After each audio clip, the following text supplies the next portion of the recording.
Oh boy. Here we go again. Hi, everybody. How you doing?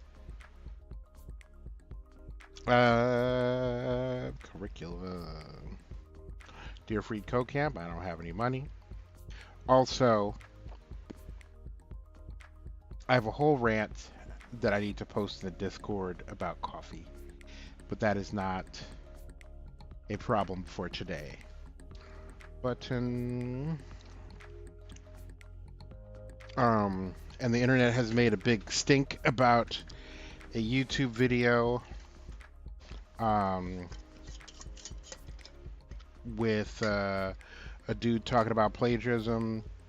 So that may be my background noise today. Also, I have to come to grips with the fact that I am made out of lava. So thanks, Internet, for sending me on a existential journey today.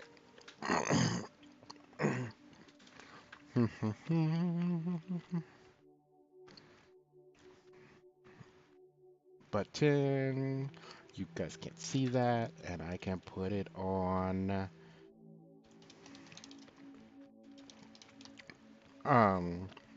my main screen. By the end of the week, I really need to get the third screen up and running. I will put that on my to-do list.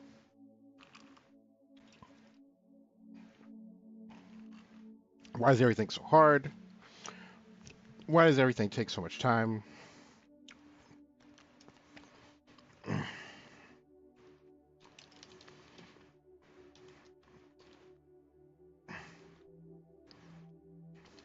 I don't know.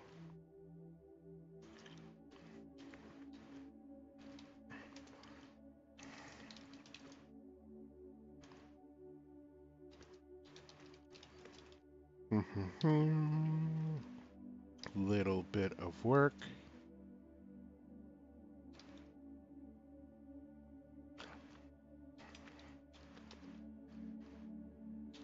We'll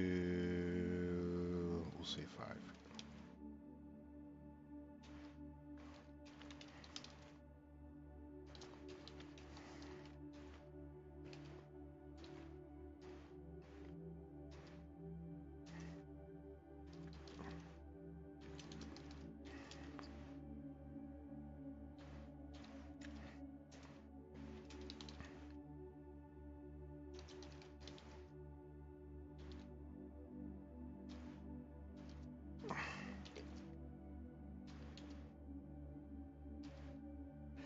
And button.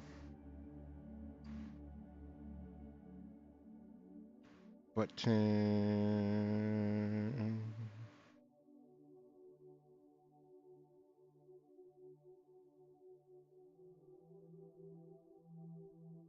I should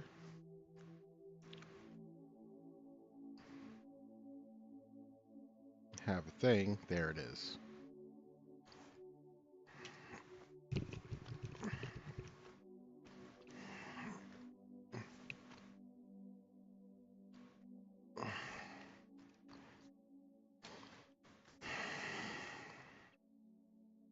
And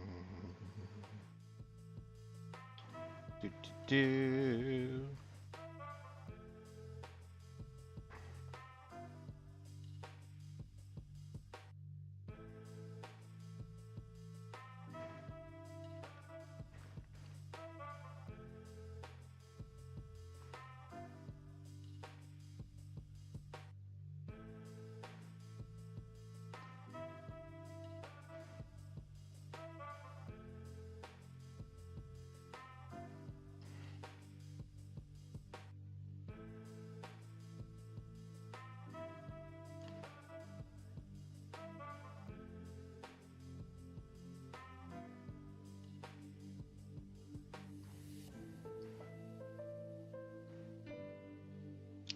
Boop, boop.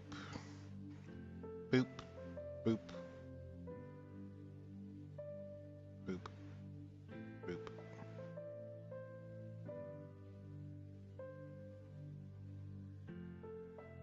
Paste. Send. And off we go. 3, 6,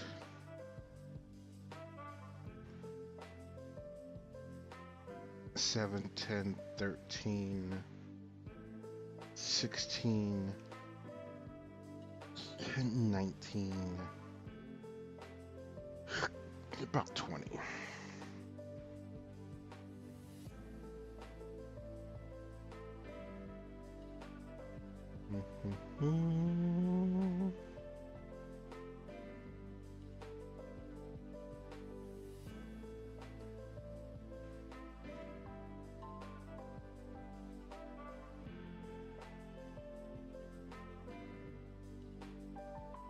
Oh, an ad for Zoa. Listen, as far as energy drinks go, aggressively not bad.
Hey Rex, welcome to the den of iniquity. Abandon all hope, ye who enter here. Why is it always so bright? The other thing I need to do is I need to like redo my streaming setup, because originally this was meant to be like a workspace and not a streaming setup. In this economy, I'm sure someone who reads the sign above the door that says abandon all hope will still have some. And for those who do, it is essential to abandon it. Now, if you have none, then there's nothing to abandon. Which, you know, big mood. Big mood.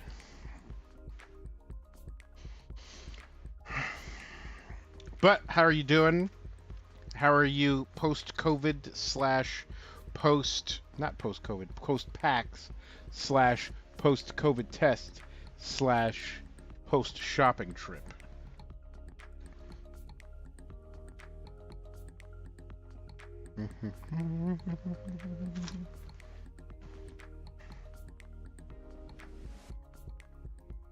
Regular expressions are used now. Even though you've tested clear, are you feeling okay? Do you have some concret? Because that is a thing that happens.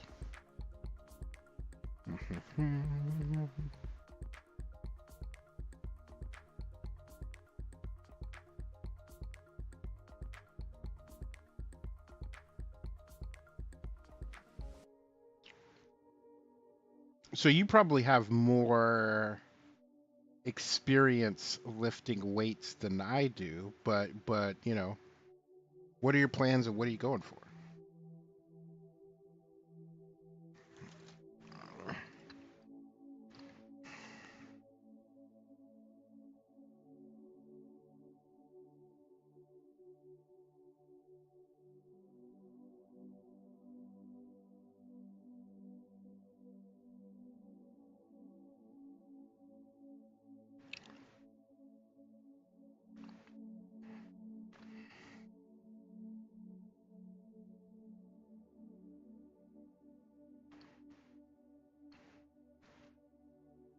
do.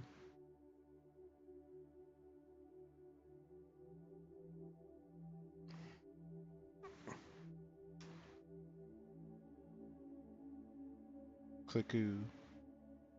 Clicku. Hi, Kay.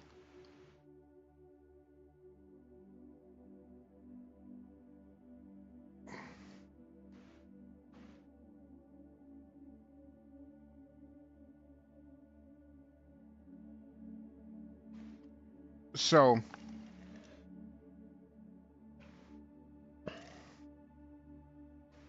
there's this trend. Thank you for doing the work and lurk. I am, as always, glad you are here. Um, there's this trend, and I don't know how like prevalent it is because I can only read about it online. In the bodybuilding community, where there's this return to what um, what sort of like the originators of the modern bodybuilding movement espoused and taught, and how there's both like a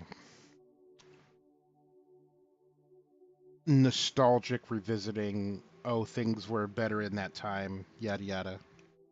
Um, but also this discovery that a lot of the things they were doing and had success with are actually being discovered to be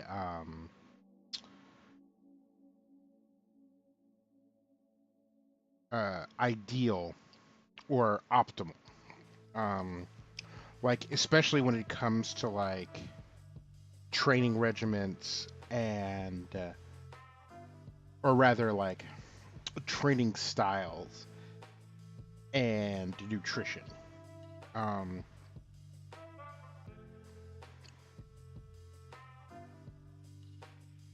and the two things that really sort of like intrigued me recently, and the things that people have gone back to, is the current modern conception of like bodybuilder nutrition is um, a balance of carbs, protein, and fat.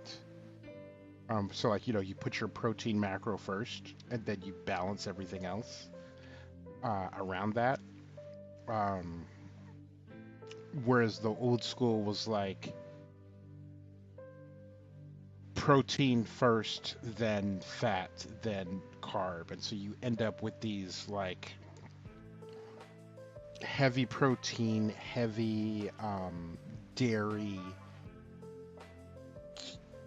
just heavy fat forward diets. Um, and the other thing that really intrigued me is um, Metzer, who is a bodybuilding legend. One of the things that he advocated for his clients, because he was a bodybuilding coach, was after you're warmed up, you only need to train to failure the one time, and then you're done. And when he says failure, he doesn't mean it the way that like your average person experiences it, or your average trainer will tell you to do it, but like catastrophic, cannot move anymore, you drop the weight, you collapse, failure. And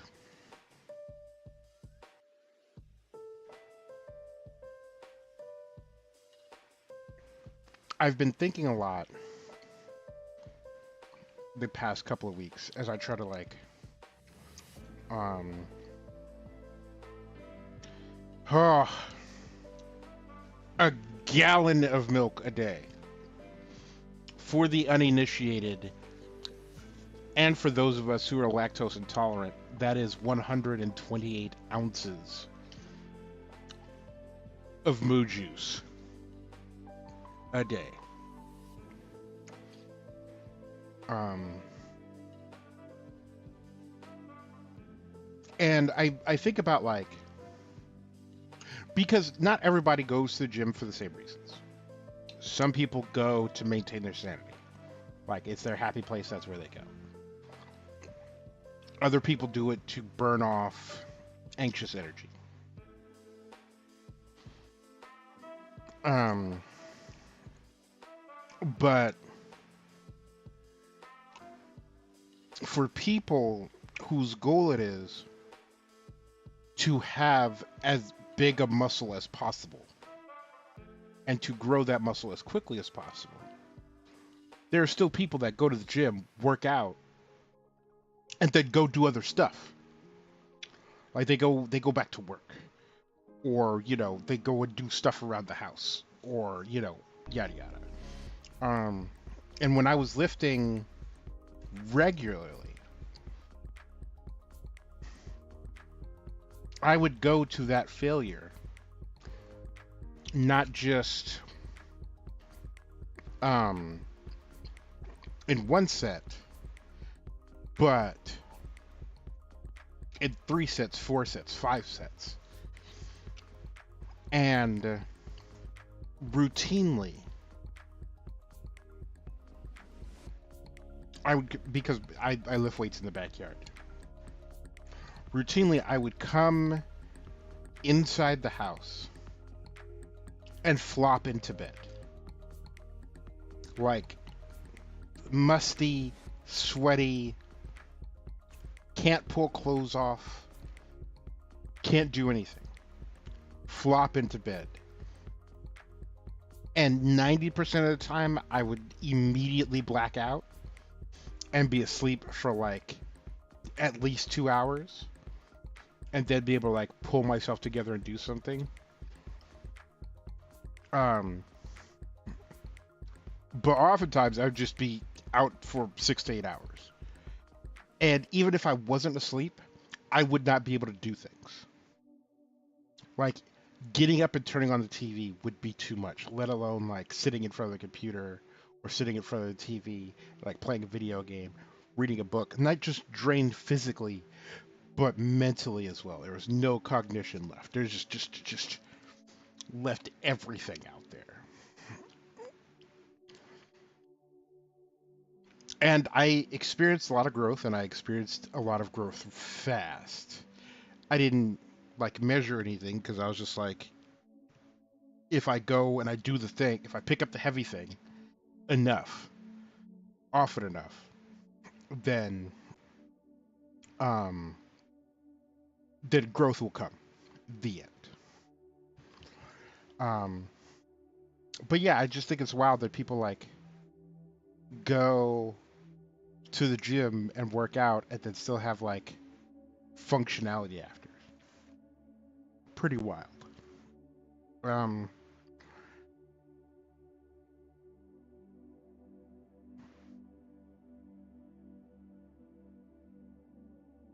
Ooh wee!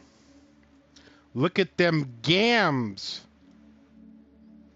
bro. You can't just be posting them yams on Maine. The yams, bro.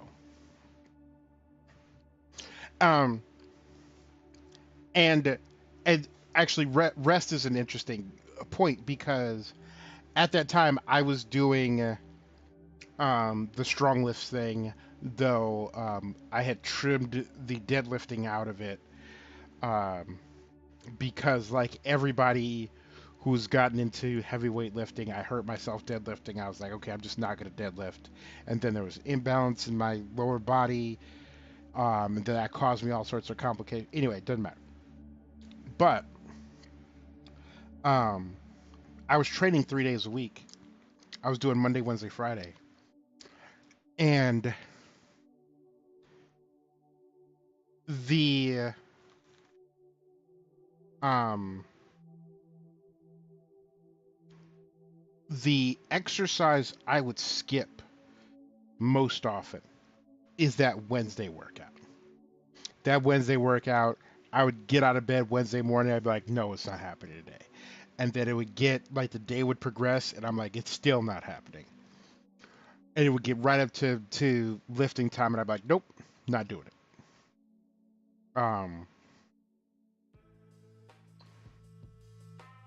And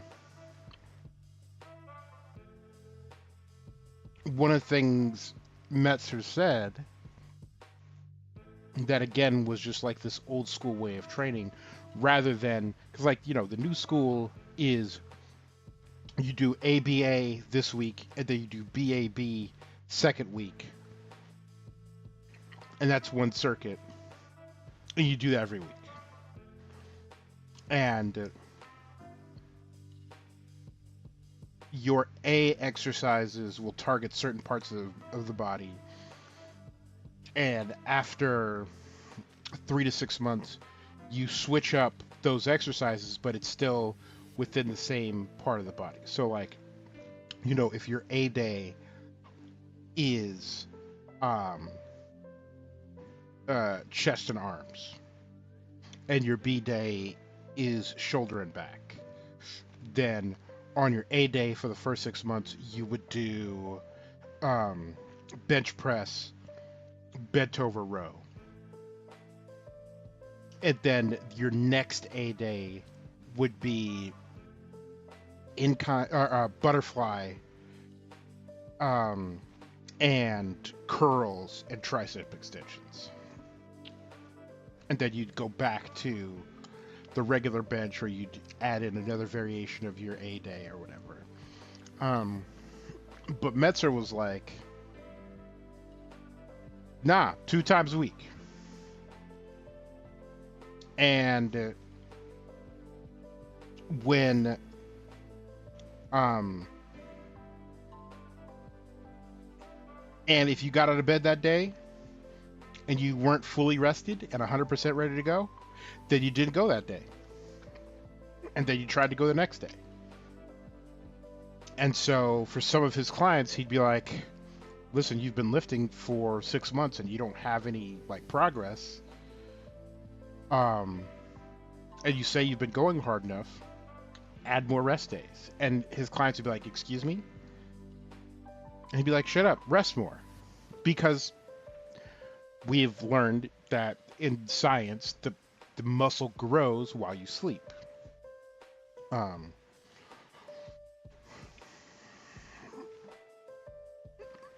And so it'll be a little bit before I get back into it.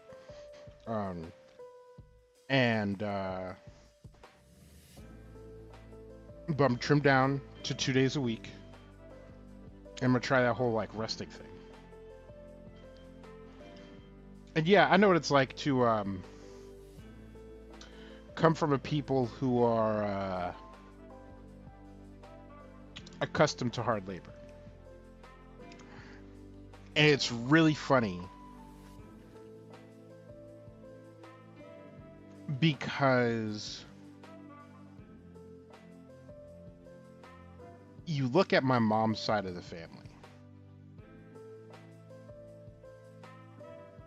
and we're all built like this. We're all this wide, and I'm one of the shortest. My mother was one of 9 and was the baby and was the shortest person in the family. All of my cousins are over 6 feet. Nope, I have one girl cousin who's like 5'11". But me and my sister are short. And I have a cousin who's like 6'8". And at one point, he had gastric tube surgery because he just had too much weight on. And so he lost like 200 pounds. And I hadn't seen him for a couple years. And he just looked thin. He looked sick. And I didn't say anything because it's rude to talk about people's weight. Um, and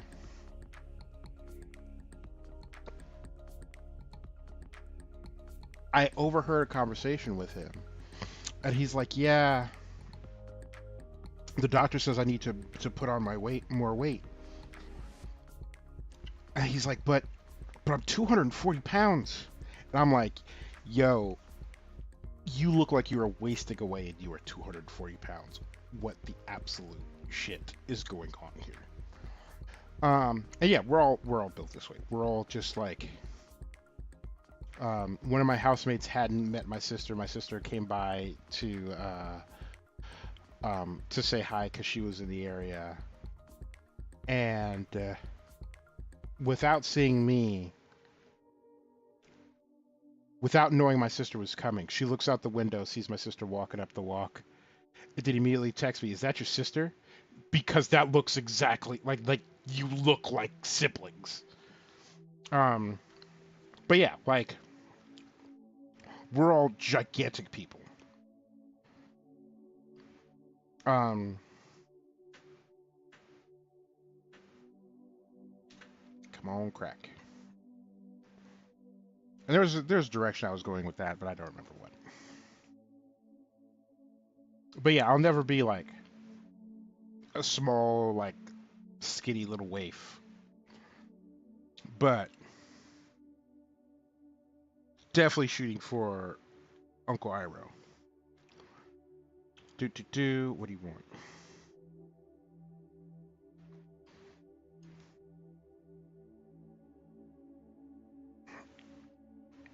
But yeah, I'm excited to get back into it and to reduce my reps and sets and increase my intensity.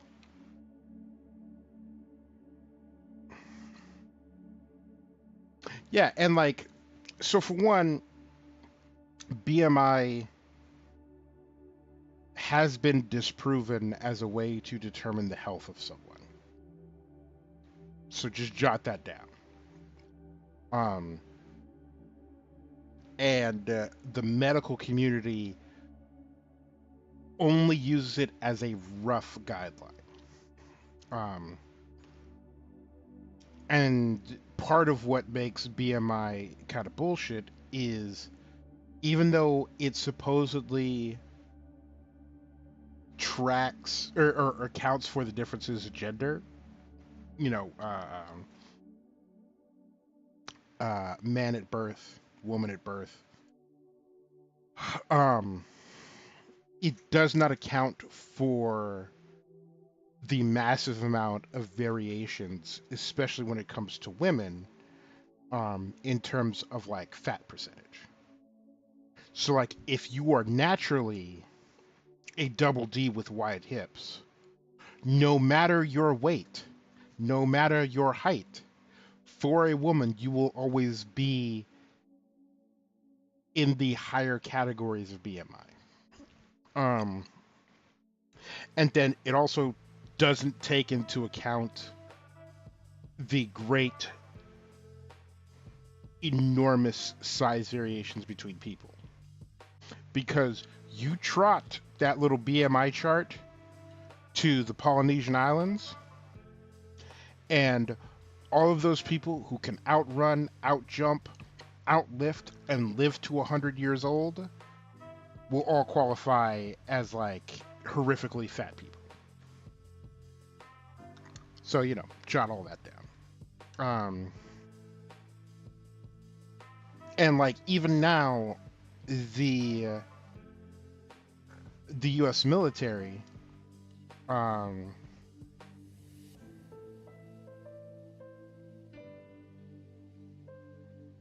only uses BMI as like a very rough measure, and all they do is go, okay, can you pass this fitness test? If you can pass this fitness test, no one cares what your weight is. Um, and that's the other thing. Like there was a stretch where the part of TikTok that I was on, um, was a lot of like, you'd call them CrossFitters. And there were a couple of women who were like, listen, if you've watched my TikToks over the past like year, you've noticed that I've put on about 15 pounds. And the reason I put on about 15 pounds, and the reason I don't have like chiseled abs or anything, because that's, if you maintain that, you feel sick. You are tired, you feel icky, you can't do the things that you need to do. And then you put that weight back on, and then your body is happy. So do what makes your body happy.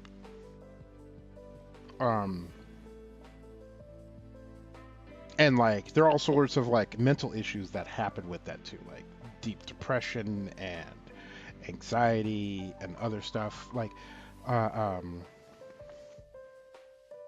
um, mental clarity. Like if you lose too much weight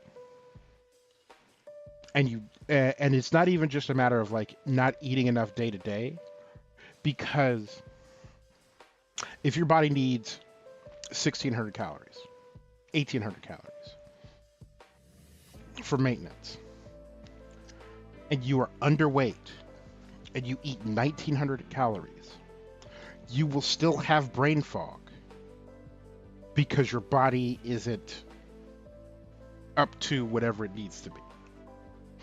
And there's a lot of science about all that that I have since forgotten. And I am sure that when I get back into lifting again, I will, refresh a lot of that. But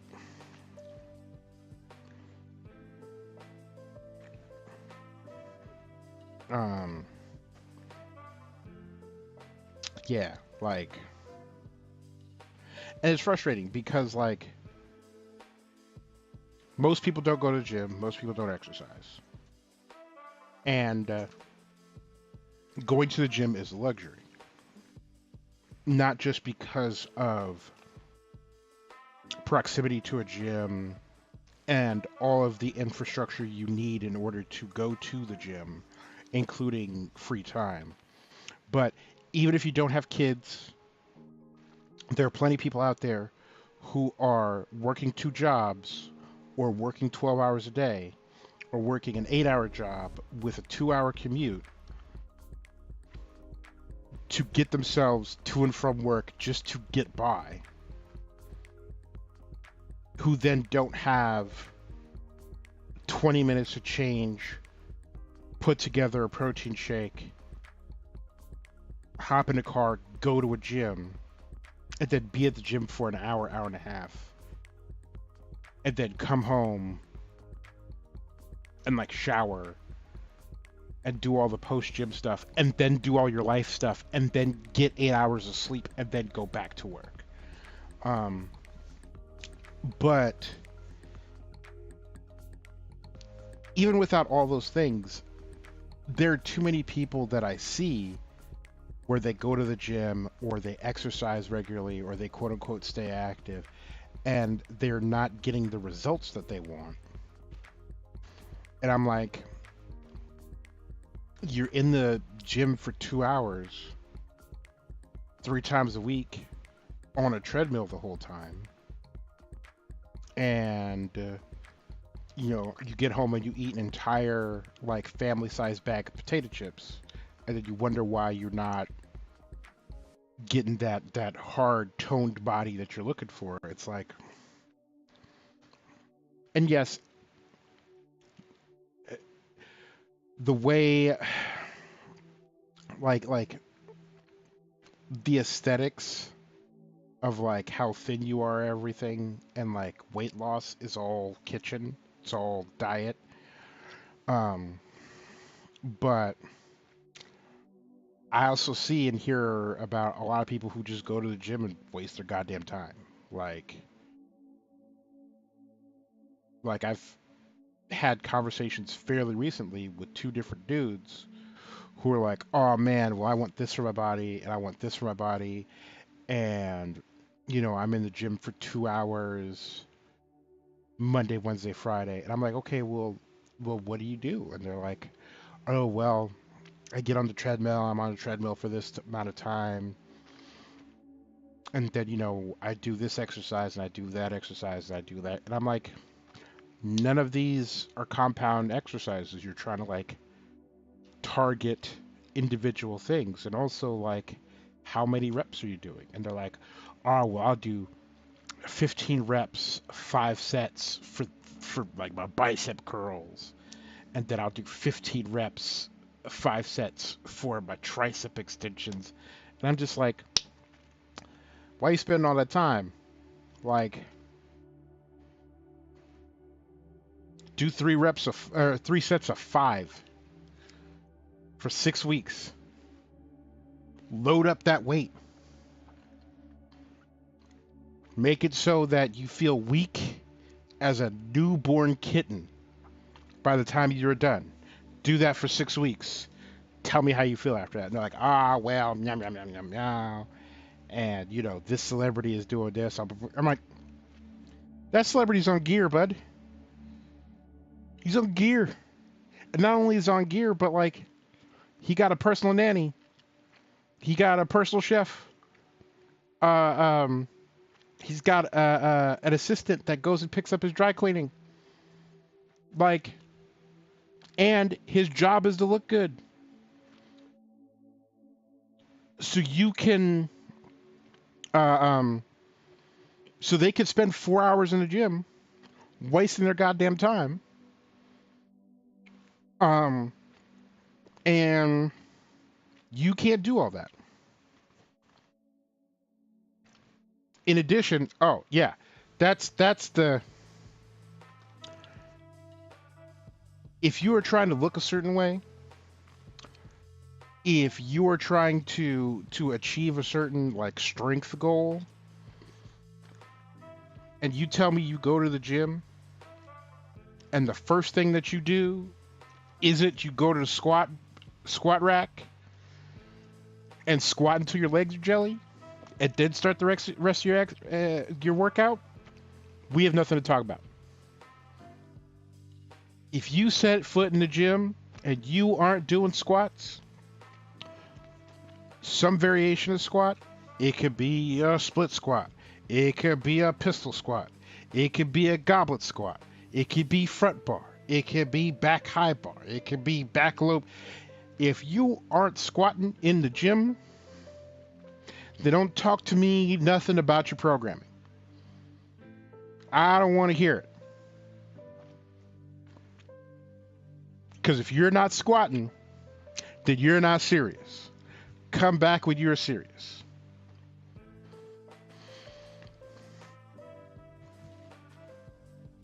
Like,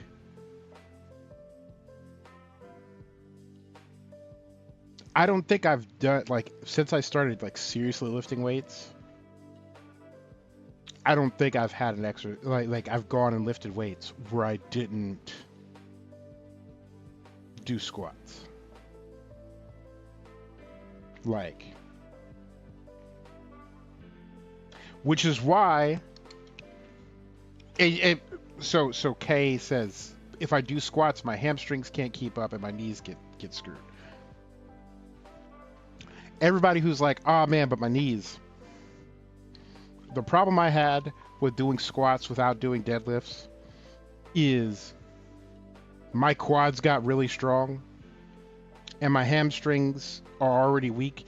Listen, if you have a job where you interact with a computer, if you have a job that isn't like roofing or like painting houses or like landscaping, if you have a job that isn't incredibly physically demanding, then your hamstrings are weak.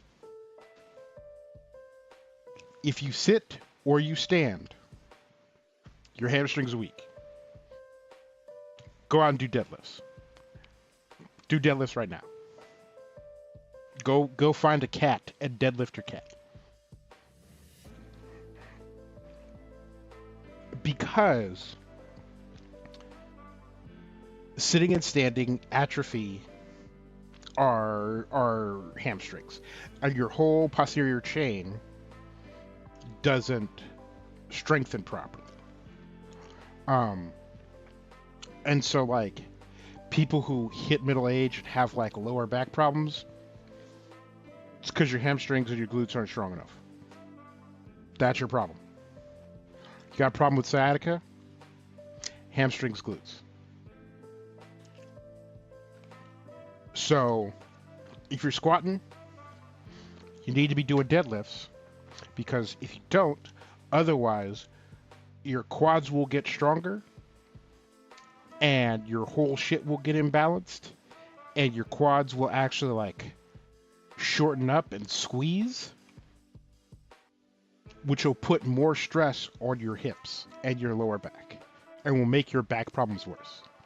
And will also wreck your knees. The squat doesn't wreck your knees.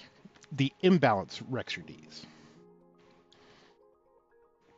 And as someone who had a doctor when I was 16 look me in the eye, like hold up the x-ray of my knee, was like, the good news is nothing is broken.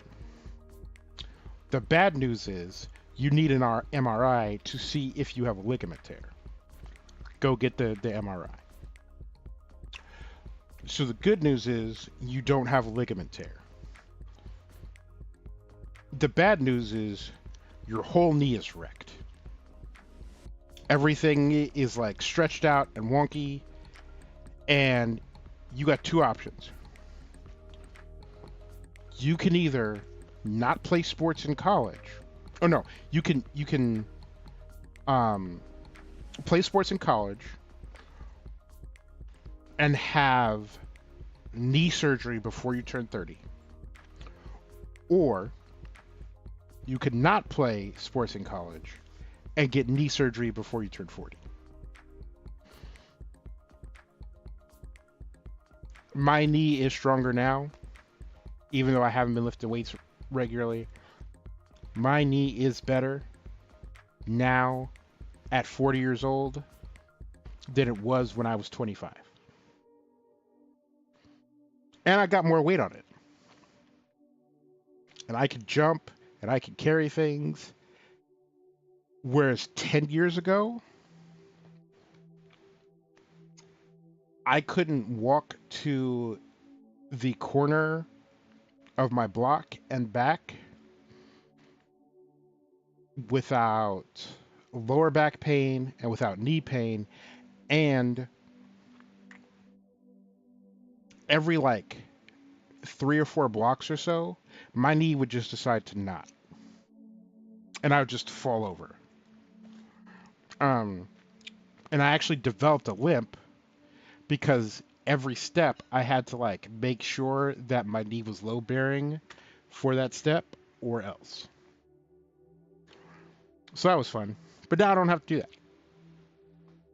All because I actually like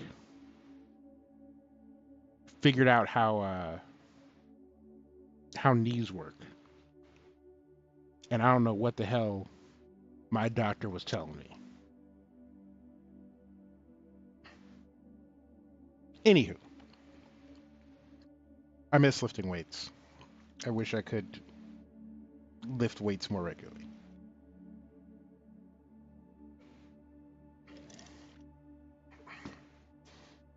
But yeah, if you do nothing else and you go outside and you do squats and deadlifts in the gym and then leave the gym,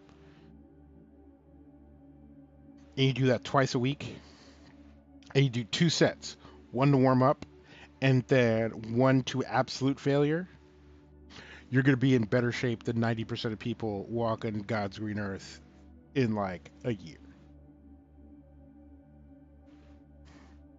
And not everybody can do like the big back squats or like the super heavyweight squats. That's fine. Put a manageable weight on there.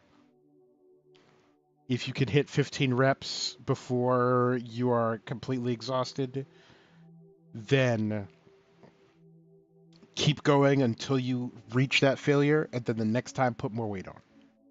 The end. One thing that bothered me about the what do you call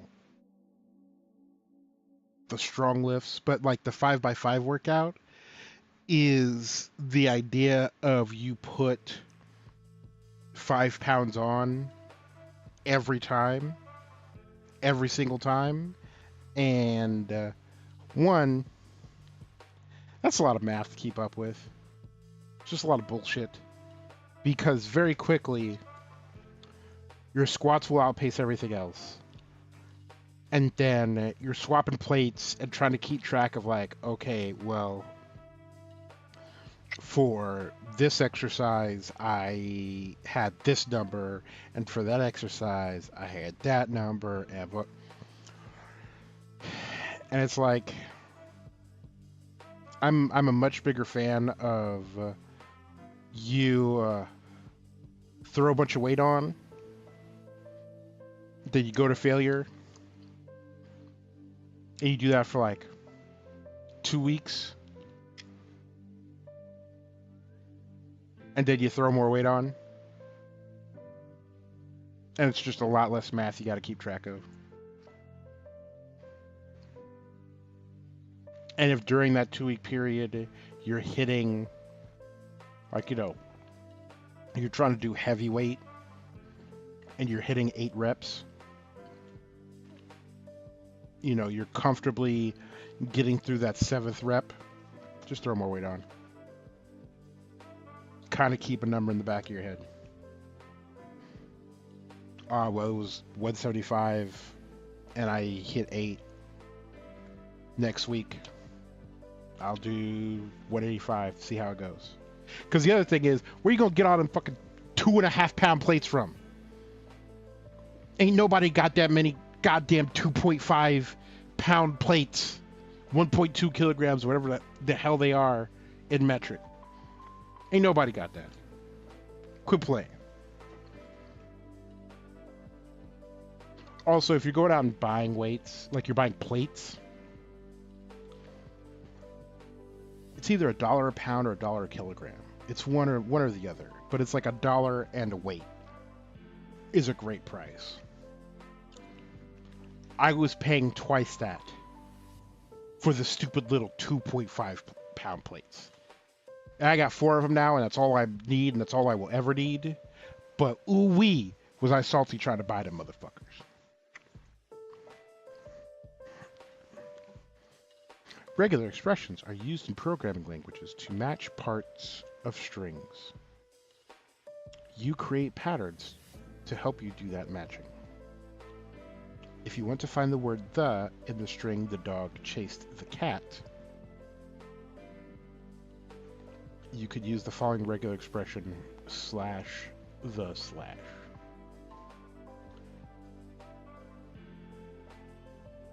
Right.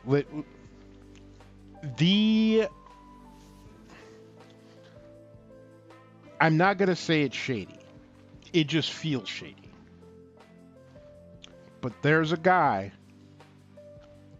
in Canoga Park who's like, weights? I got weights. If you want any sort of like exercise gear, come on through. And he will sell you all that shit for half price. I found this man on Craigslist, and I was like, it's $1 per pound. And like I said, I don't remember if it's $1 a pound or $1 a kilogram. But I was like, that's $1 a pound. That's really good. And my buddy who was lifting with at the time, because I don't drive, he was like, I'll go get him. So I sent him some cash. And this dude comes back with like 3 times the amount of weights that I sent him to go get. And I'm like, bro, I sent you this much money. You brought me 3 times. He's like, yeah. We were chit-chatting. And he's like, I just got a bunch of extra stuff that I need to get rid of. So like, here's the stuff you paid for. at an already great price. It's like, you need a couple of these? Yeah, fucking here you go. Now, the story I'm telling myself is that this dude ran a gym, and then the gym went the way of the dodo. During the pandemonium, and so he's just got like excess gym gear laying around that he needs to offload, and while he's living like his normal life. And so that's why he's just like, just get this out, just get this off my property. But apparently he has like a small like warehouse full of crap that you could just buy on the cheap. And I have since sent my buddy back at least twice. I'm like, listen, here's this $20. Go see what you get. Comes back, he's like, ooh. I'm like, that's more than $20 worth. He's like, it's more than $20 worth.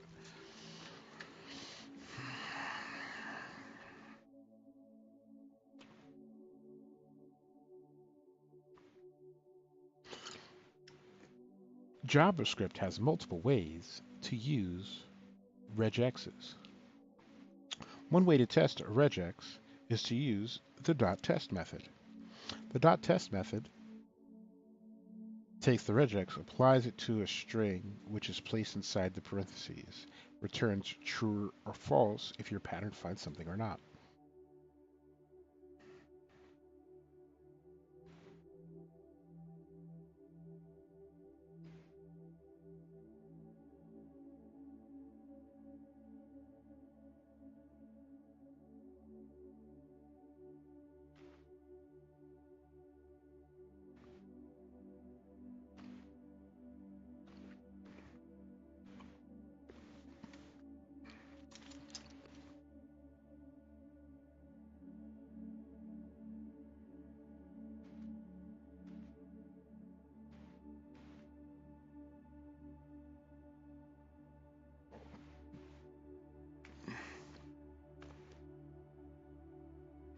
Boop.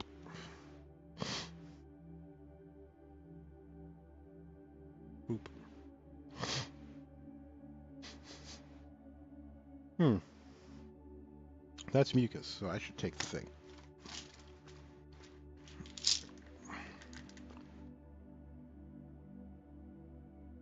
If you have not taken your medication today, take your medication.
In the last challenge, you searched for the word hello using the regular expression hello.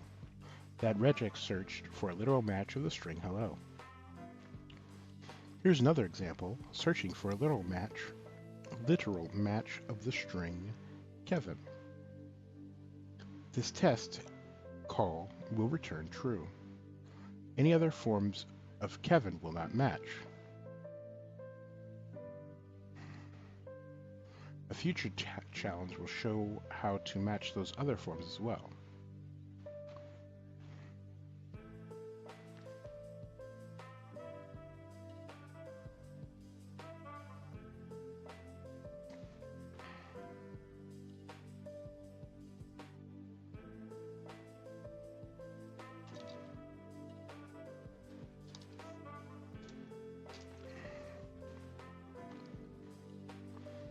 Using regexes, you can look for the pattern in another string.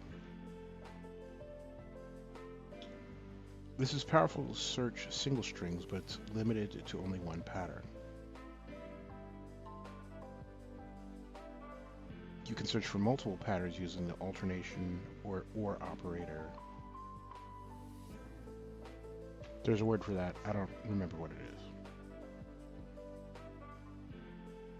Hey, Chris. Welcome. We were having a discussion about picking up heavy things and putting them down. And I am also doing the programming thing.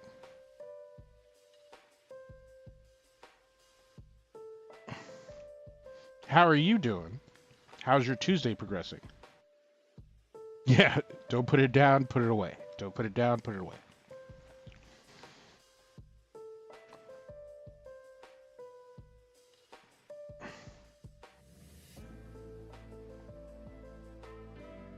This operator matches patterns either before or after it. You can also search for more than just two patterns. You can do this by adding more patterns with more OR operators.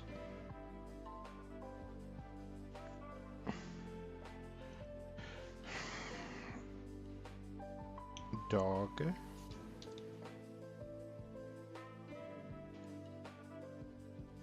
Cat. Bird. Fish. Thing. Boom. Listen, Freed Code Camp. If I had money, I would totally give it to you. But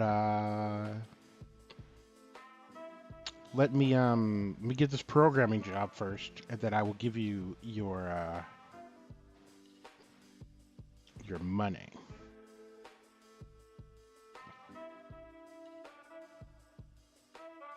Yeah, what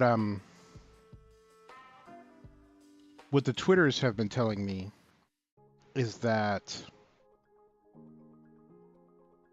a lot of people didn't get to see all the people that they wanted to see. And if and when I go, I will have to be very careful in how I navigate that so I don't end up with the same problem. But I'm glad you had a good time.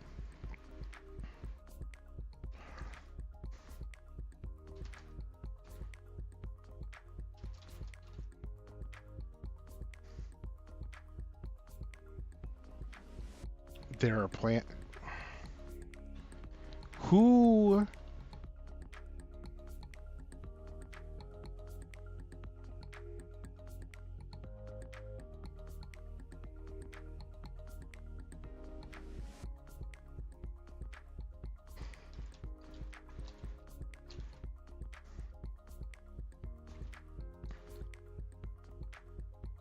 who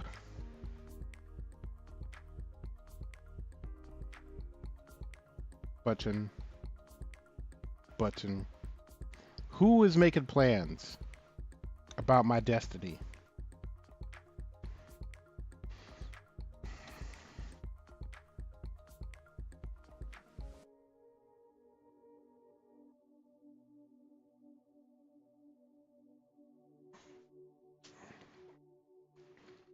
And what sort of plans, what sort of nefarious plans do you have? Match case differences. Called a flag. I would, because if I'm gonna be part of these plans, you know, I have to consent at least a little bit. Mostly because I'm too heavy to kidnap.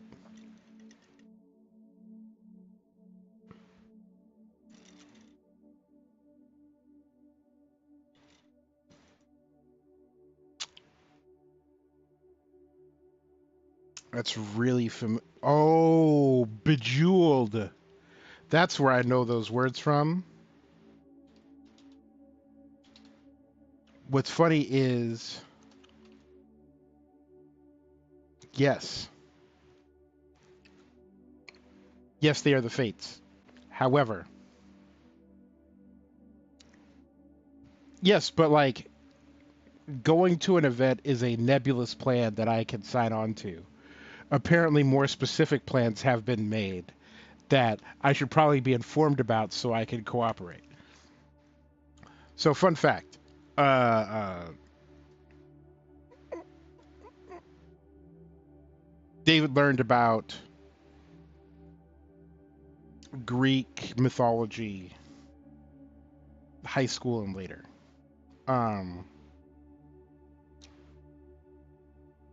but I first encountered the Fates, who the N209, playing not Bejeweled. There's a game, Columns, on Sega Genesis. And, yep, that is the one.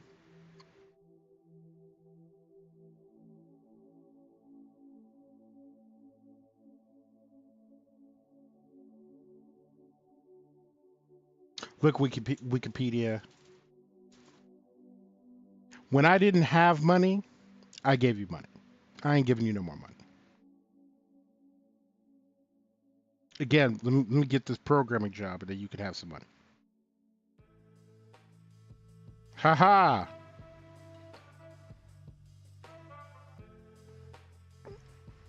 Tokuhiko Uwabo composed the music for Columns, and the songs Clotho, Atropo, and Lathesis are named after the Fates.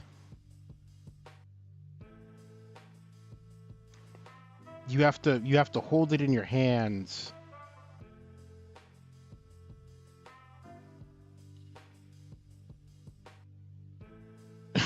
Right?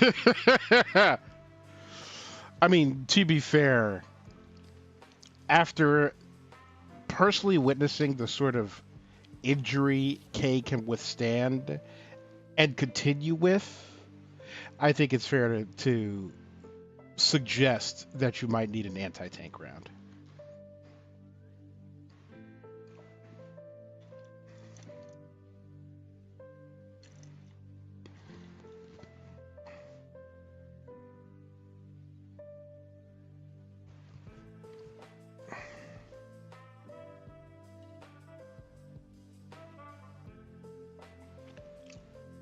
I would not like to test that hypothesis either, because what if the tank round doesn't work?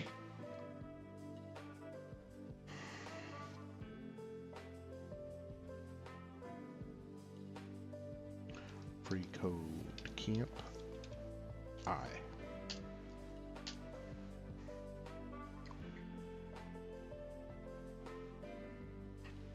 Yeah, Kay had a debilitating injury. It was like, all right, sweet, going back to work. Bye.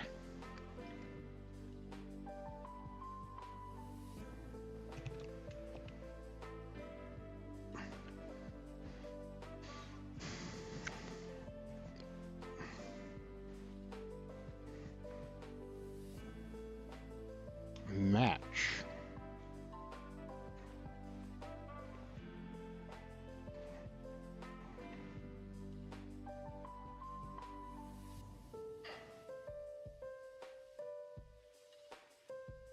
Is the opposite of the test.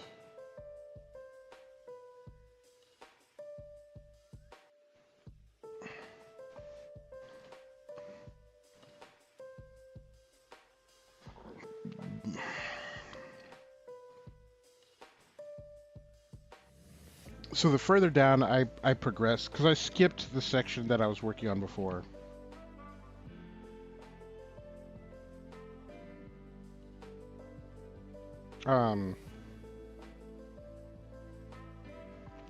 Because it included new stuff in ES6, which I'm sure is very important, but realistically, most of the stuff that I'm going to be doing will be in Python. So, like, Well, I will need to like have a grasp of that. I need to learn like programming first, like the actual like concepts of it, rather than like the deep intricacies and efficiencies of JavaScript. Um,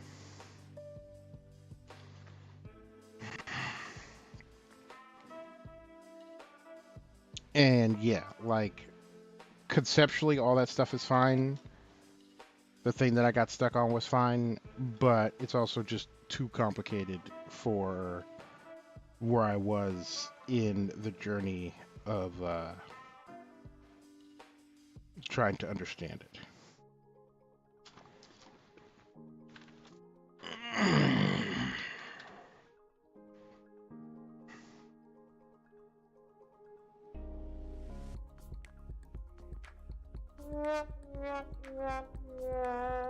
Yep.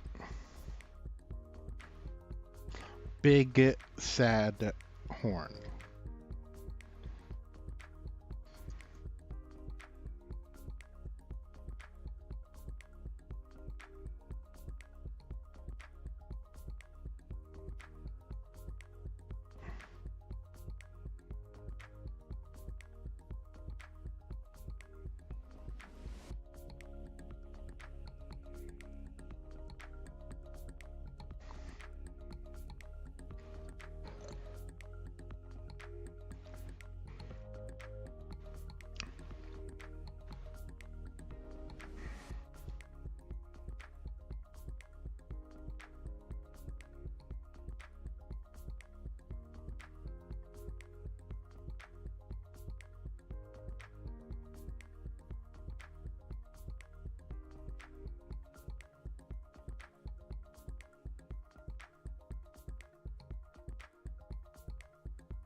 The global search flag G.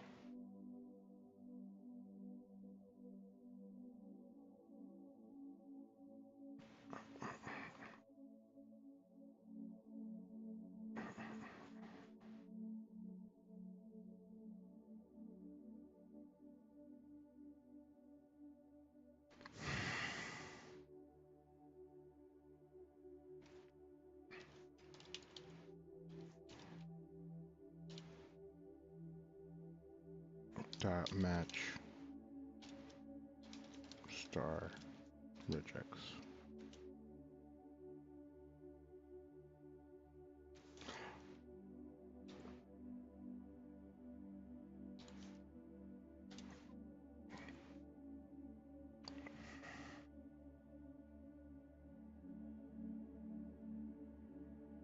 Sometimes you won't or don't need to know the exact characters in your patterns. Think of all words that match, say, a misspelling would take a long time. Luckily, you can save time using the wildcard character. The wildcard character will match any one character. The wildcard is also called dot and period.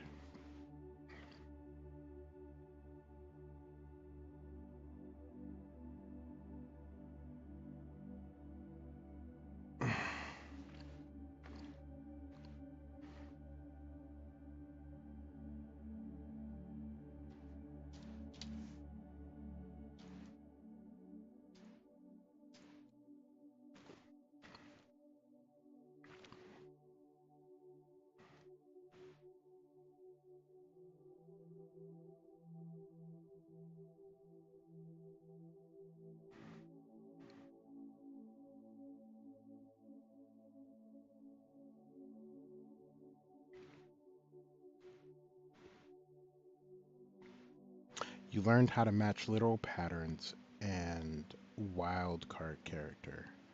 Those are the extremes of regular expressions where one finds exact matches and the other matches everything. There are options that are a balance between the two extremes. You can search for a little pattern with some flexibility with character classes. Character classes allow you to define a group of characters you wish to match by placing them inside square brackets. For example, you want to match bag, big, and bug, but not bog. You can create the regex to do this.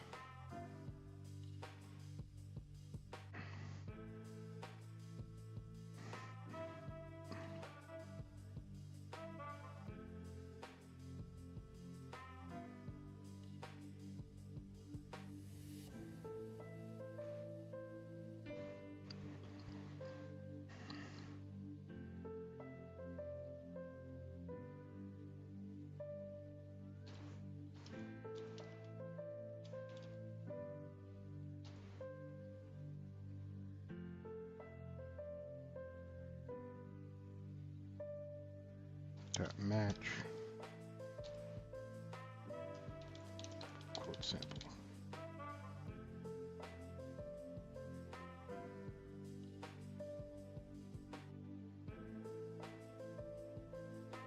Oh, I don't want to match. I want to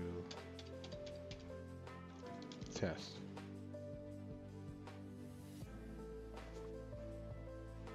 Ah, global.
Oh, it is match because I have to extract.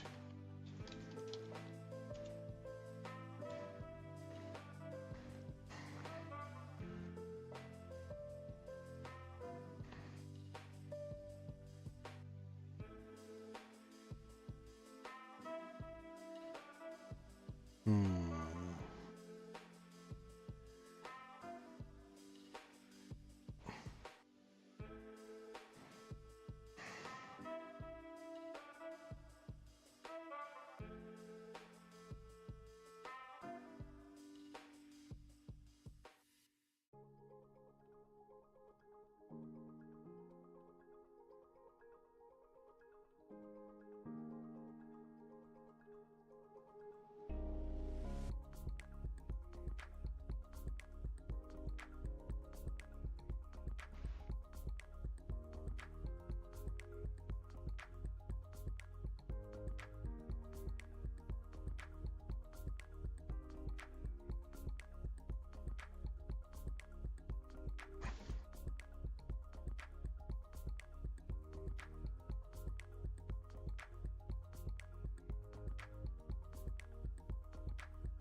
Oh, don't tell me I got it backwards. I got it backwards.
Wow. Wow.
Hmm. You saw how you can use character sets to specify a group of characters to match. But that's a lot of typing when you need to match a large range of characters, for example, every letter in the alphabet. Fortunately, there is a built-in feature that makes it short and simple. Inside a character, you can set a range by using hyphen.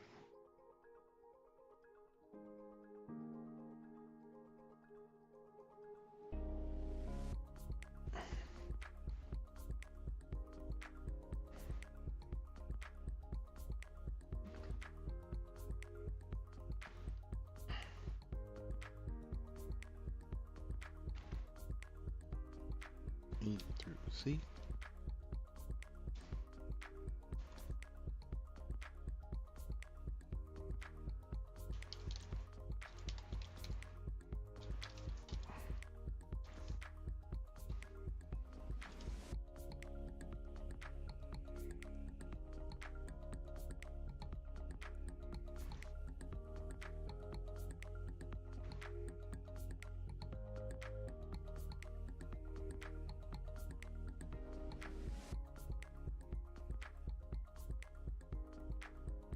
Oh, I got a bracket.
Right.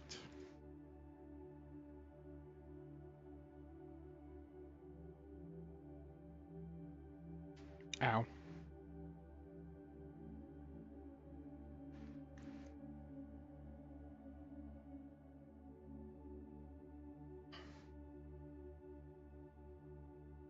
Clickoo. Clickoo.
Hmm.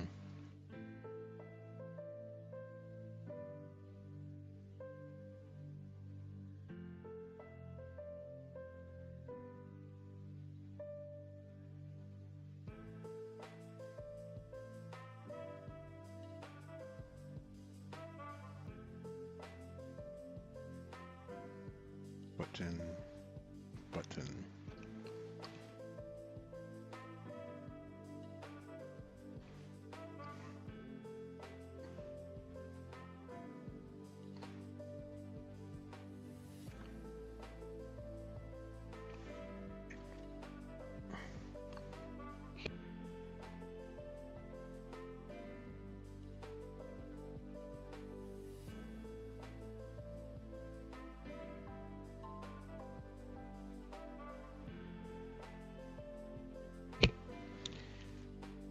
All right.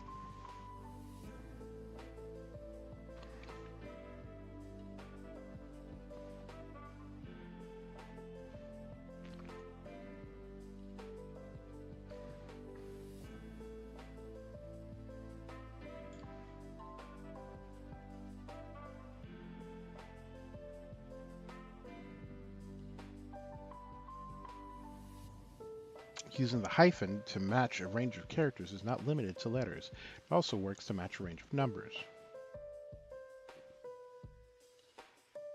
Also, it is possible to combine a range of letters and numbers in a single character set.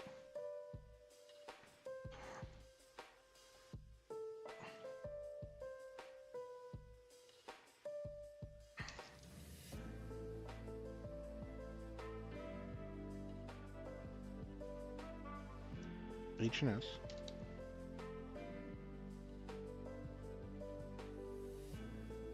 Two and six.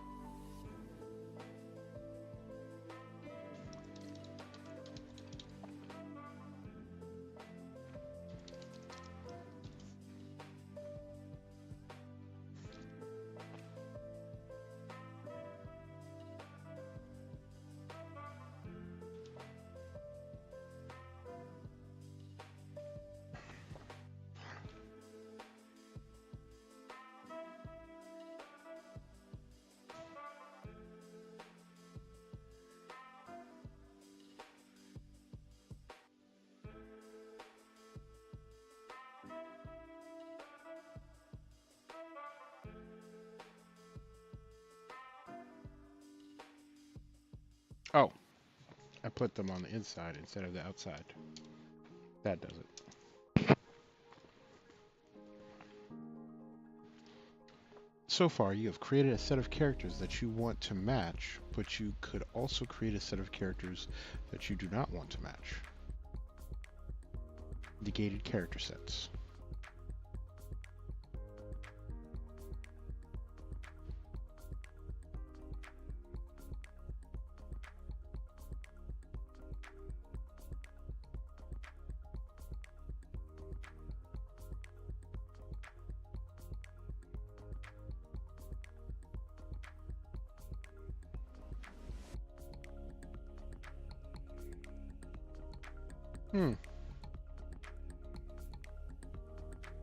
Is lacking.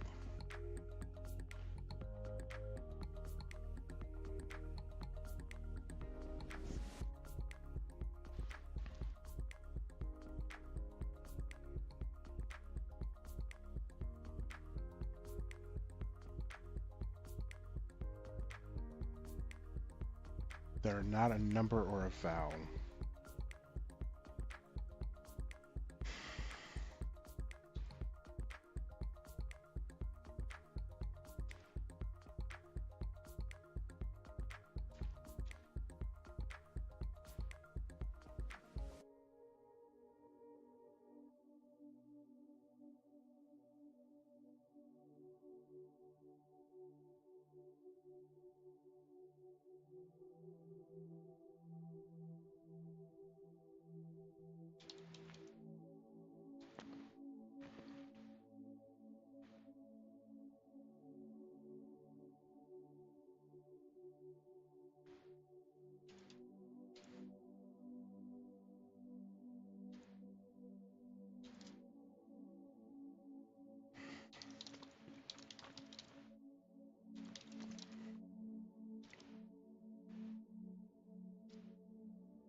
Again, I put it on the inside and not on the outside. It's good to know that I do that.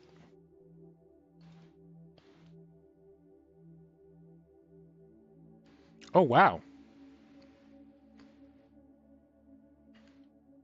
Fat Nat 20.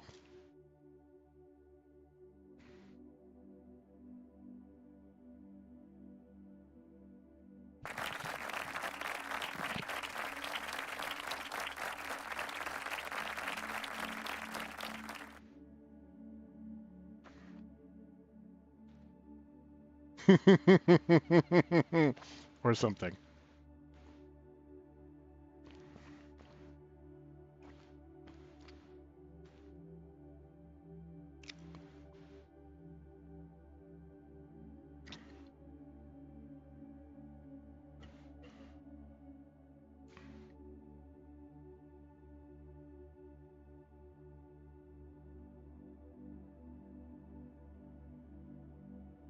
Sometimes you need to match a character or group of characters that appears one or more times in a row. That means it occurs at least once and may be repeated. You can use plus character to check if that is the case. Remember, the character or pattern has to be presented consecutively. For example, would find one match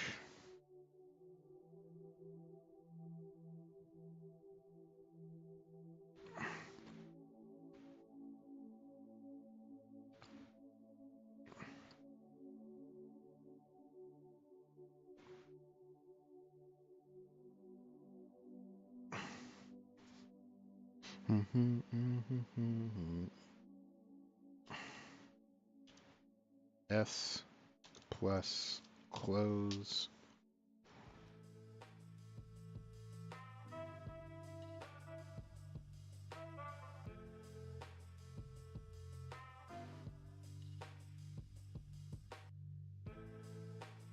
global.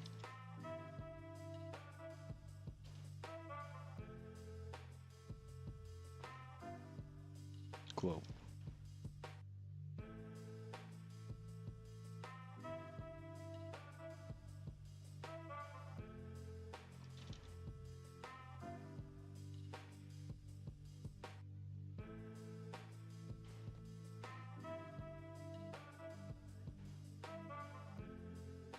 Global.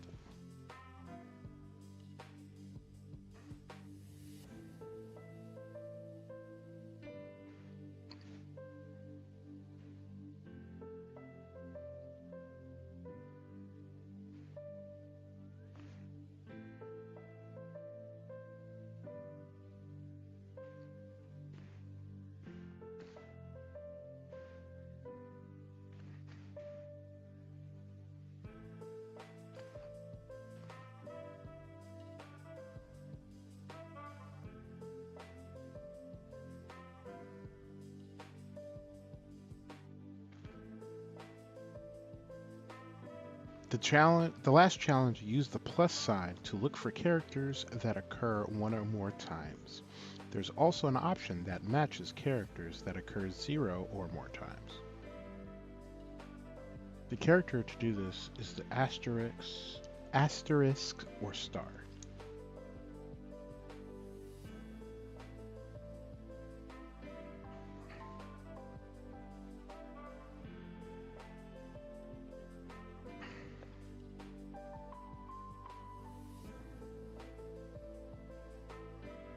Zero or more times.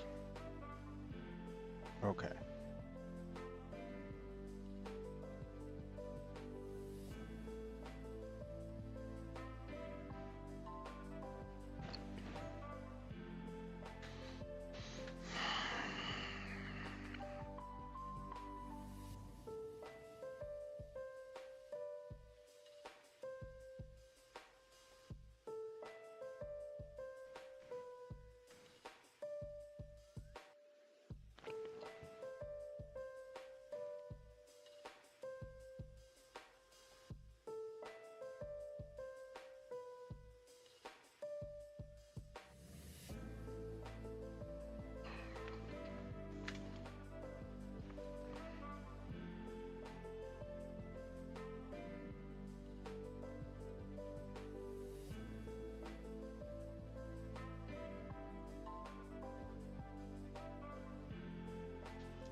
In regular expressions, a greedy match finds the longest possible part of a string that fits the regex pattern and returns it as a match. The alternative is called a lazy match, which finds the smallest possible of the string that satisfies the regex pattern.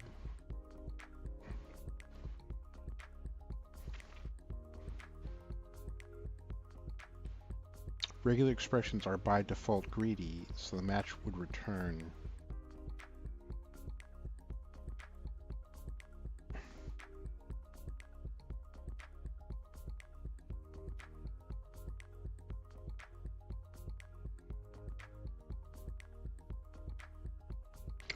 parsing HTML with regular expressions should be avoided, but pattern matching an HTML string with a regular expression is completely fine.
Ah.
Ah.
Hmm.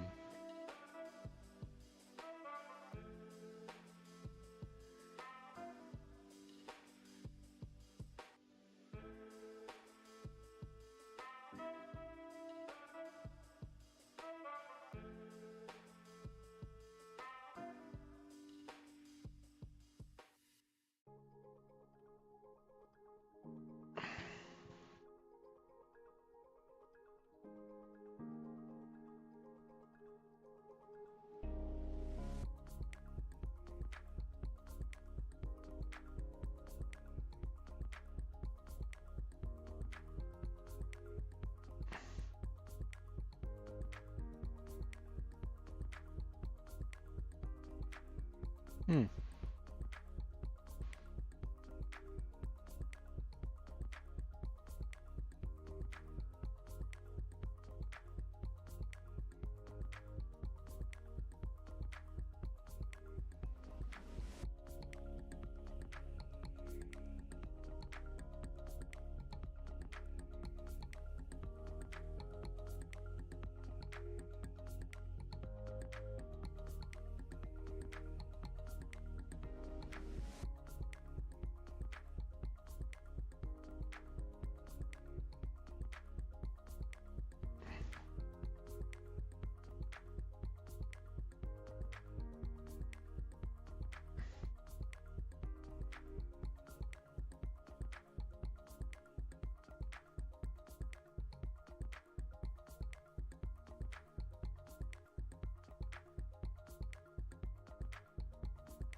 Hmm.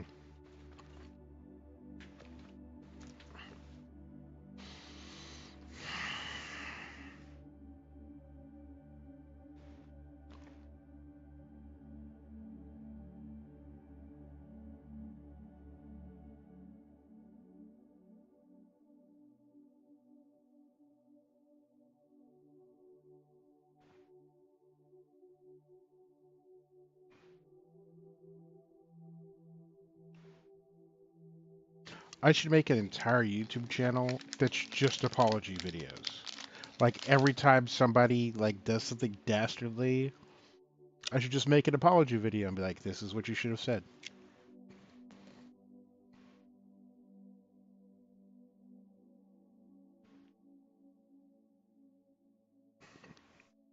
I bet you my comment sections would get real spicy real fast.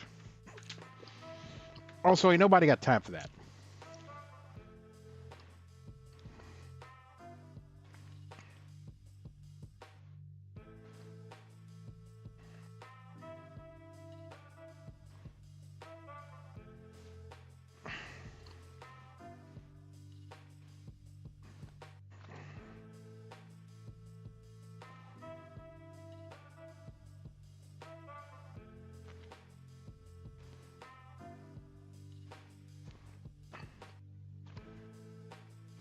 Ow.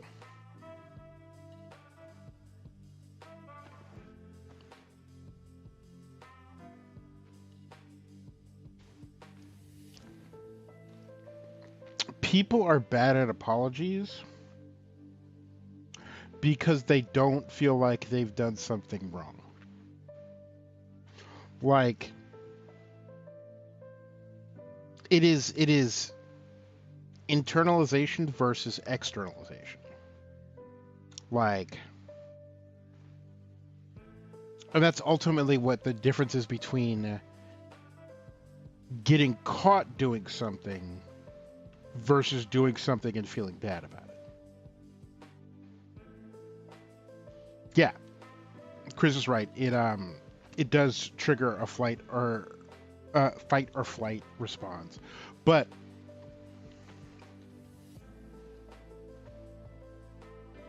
you throw a paper coffee cup into the trash, except it bounces and doesn't go into trash. And you're the sort of person who just turns around and walks away. They're like, screw it, it's fine. But you throw it, you miss, and then you turn and you lock eyes with someone. Now,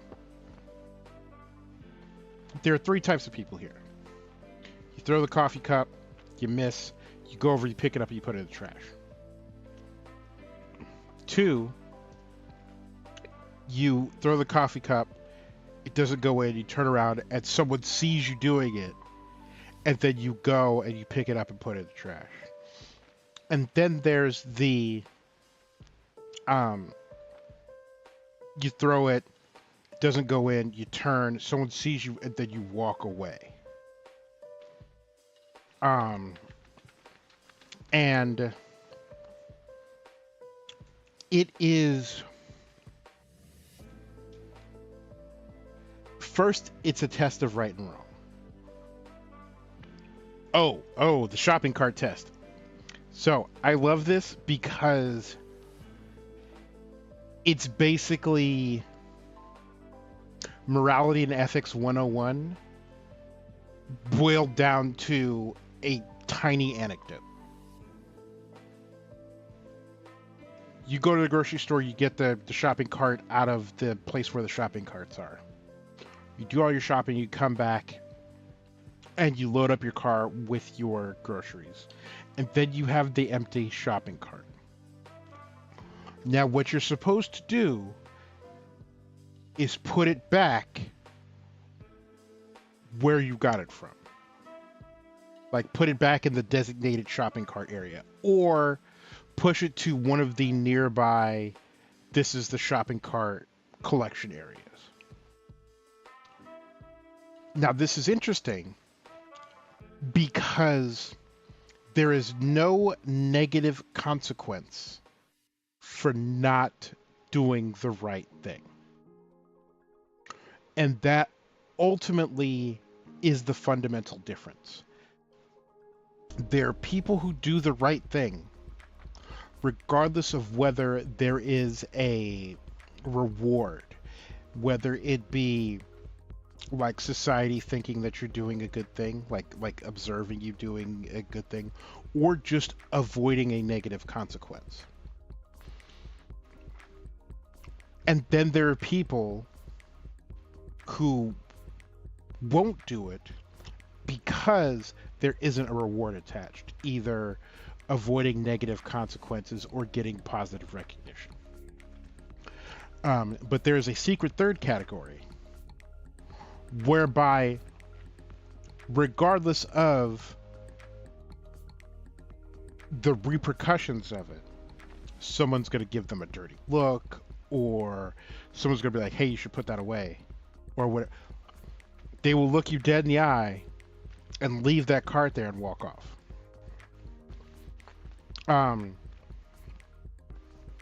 And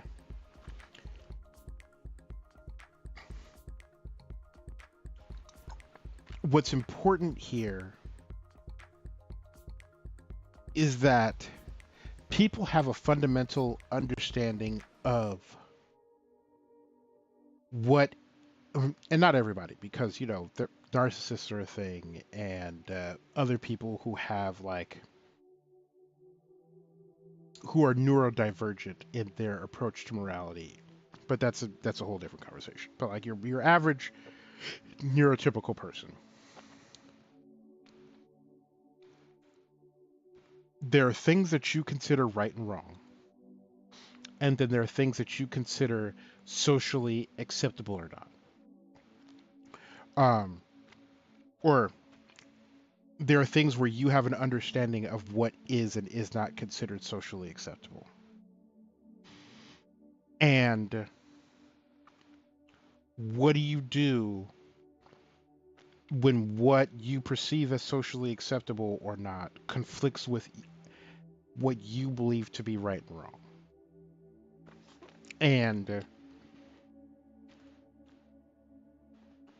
again, when you evaluate the consequences of that, if you evaluate the consequences of it at all, if you are the sort of person where in a public space you do a thing or say a thing that you fundamentally understand society will go, you shouldn't do that, then your personal sense of right and wrong in your mind overrides what your perception of society is. So that could be a good thing or a bad thing. But once you've done that, then you go, I'm not wrong. Society is wrong. And so you'll never gain ownership of the wrongness of it because you don't internalize the wrongness of it. Like, and that's why I used like internalize earlier. There's inner right and wrong, outer right and wrong, and then the capacity to feel shame. And so a certain type of person who purposely puts themselves in the public space already has a diminished capacity to feel shame than other people. Like if I was doing this stream to 25,000 people, I would feel a lot more pressure because I'm someone who feels social perceptions very keenly. Um, and like take like Drew Barrymore and like the writer strike thing and like the whole like scab thing and the sort of half reluctant apology. The reason that those apologies always fall flat is because the person making the apology always is like, I didn't do anything wrong, but you think I did something wrong, so I'm going to say something to make this go away so I can go back to doing the right thing.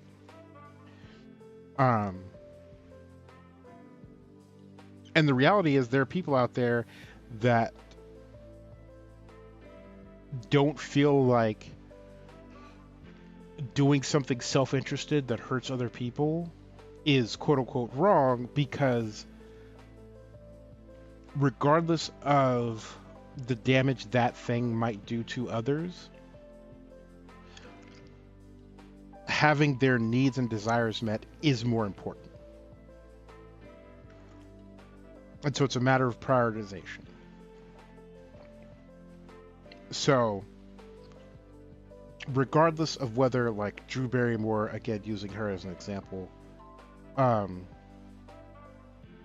whether her self-interest was getting all the people that she works with back working and getting them checks again, and or feeling like she has a responsibility to her audience to produce content, or just feeling frustrated that she just couldn't do what she wanted to do, or any of the other reasons she may or may not have internally for choosing to hire scabs, and openly declaring that she's going to hire scabs.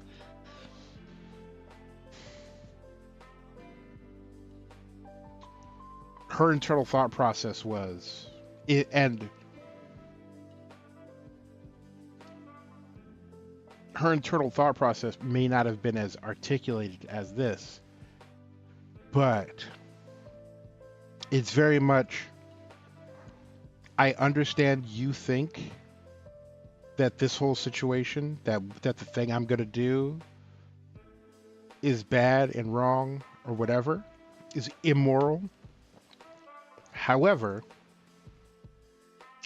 I need to look after my needs first, and my needs supersede whatever your perception is. And it is only when the consequences were large enough and severe enough to impact and interfere with her ability to do whatever it is that she wanted to do that there was any like, okay, I have to walk this back. But again, it's always just enough to get around whatever negative consequence so that you can continue down the path that you were on. And that's ultimately the difference, is like, when you do something wrong that internally you feel like is wrong, then there's a real sense of remorse, and that comes through because when you apologize, you take ownership of that action.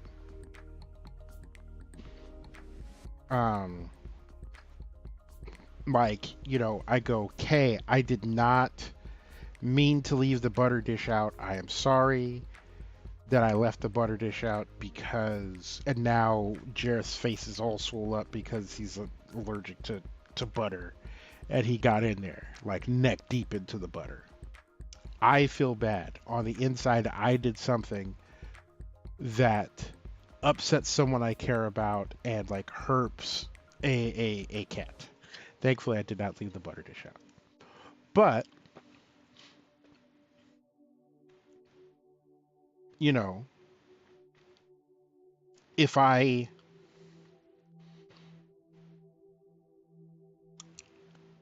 if I, you know, put out tuna, and Kay was like, "Listen, the cats can't have tuna.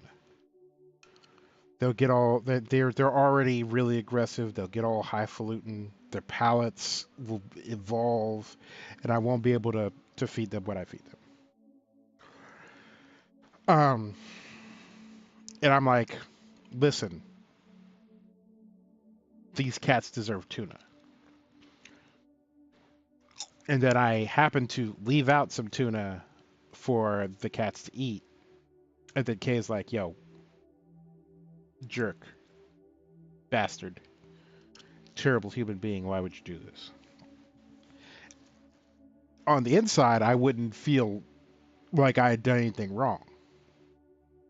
But that's why you hear so many people say, like, during a conflict, "I'm sorry you feel this way." Because there are different ways language is used to indicate how someone feels about something.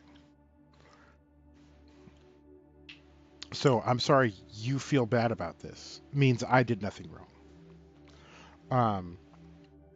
"I'm sorry this happened" means that some magical fairy did this, but it definitely wasn't me. I am not responsible for this. I am not responsible for the wrongness you feel, like the offense that you feel, because I did nothing immoral. And that's what all of these hollow apologies have in common, is no indication that the wrongness, the immorality is internalized. It's always, "You guys said this was bad, okay, whatever. And I will say whatever I have to get past this." Um, it's also why, like, once in a blue moon, like, I'll hear a celebrity apology, and I'm like, "Oh, that person's really sorry." Like, that person, like, really, like, stopped and reflected and thought about it, and, like, feels bad about it. Like, Whoopi Goldberg did something out of pocket a couple months ago or a year ago or at some point, and there was like, "Listen, I'm sorry that I said this thing. I did not mean this. What I meant was this instead." And there was a lot of like, "I screwed up. I know I screwed up. Please understand that what I said wasn't communicated properly, and what I said was wrong." And I'm like, "Oh." And then I just moved on because it was a legitimate, remorseful apology. And like, there are all sorts of apologies from people of a particular persuasion, of a particular pigment, um, and a particular gender, where over the years people have sent me text messages and emails and like other communications where you will go pages where they're talking about whatever it is that they're talking about, where they very clearly did something wrong and at no point apologize for it. And we've all seen celebrities do the same thing, where they go out on the internet and they put out a video, they grab their ukulele, and then they waste 20 minutes of your time not apologizing for the thing that they did. That's pretty dope.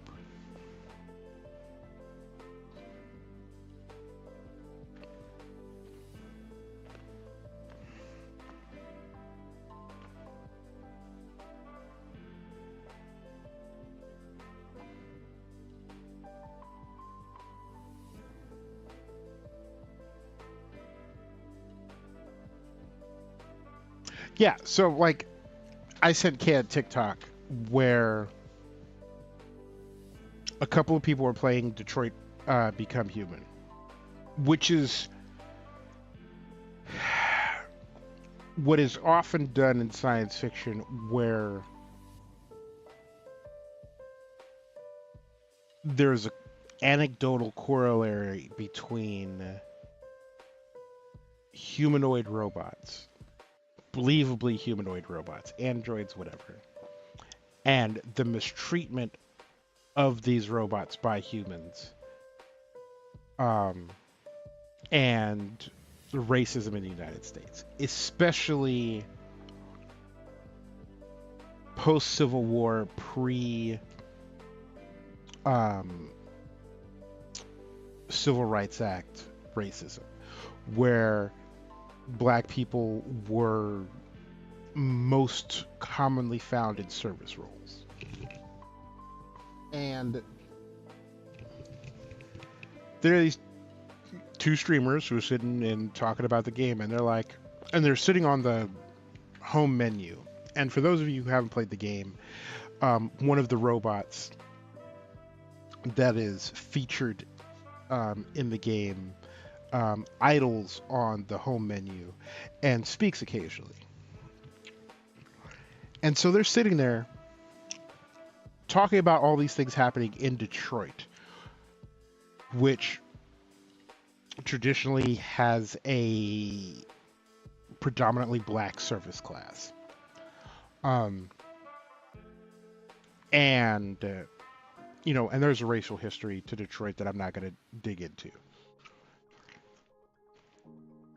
And over the course of the game, you have a bunch of service-oriented androids, and occasionally like artistic or androids that break the mold that are horrifically mistreated. Even though it's very obvious that they are thinking, feeling machines.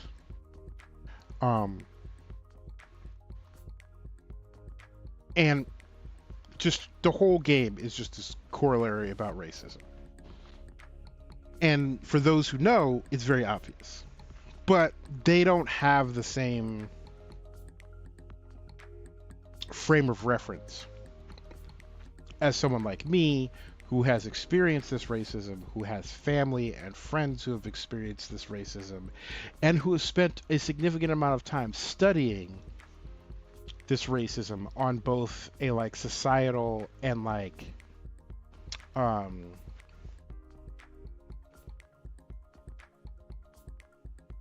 and a societal and a structural level. And so they're sitting there going, "Ah, man, I mean, you could draw some connections about racism, but it's not really about racism." And right as that happens, on the home screen, one of the idle voice tags says, "Did you know that Detroit was on the Underground Railroad?" And they're like, "Well, that nips that in the bud." And like they very obviously get like very embarrassed about how like they spent a bunch of time going, maybe you would draw some connections here, but it's not really. But and then the game is like, by the way, this is about racism. And as comical and slapstick and full of Schadenfreude that moment is, the best takeaway from that is that both streamers, their initial and immediate reaction is to backtrack, is to acknowledge that, oh, we had the wrong perspective on this. Because there are too many people who would hear the game literally tell you this is about racism and then double down and be like, nah, no, it's not. Or they would start bitching about how, like, the woke agenda or They always try to sneak politics into games, and yet the same people who complain about politics showing up in games really love games about war, really love games about military conflict, because each and every one of them has been in a Call of Duty lobby. My favorite is today or yesterday with some billionaire was like, ah man, I don't like the Grand Theft Auto games. And there's always been this hubbub, this negative hubbub around um, the Grand Theft Auto games. And a small part of it was contrived by Rockstar. Like they specifically encourage people to discuss this controversy. But all of the Grand Theft Auto games have you engaging in extreme criminal activity. Like really just like heinous, illegal stuff. But guess what? You do the same thing in all those war games too. Like the difference is the setting.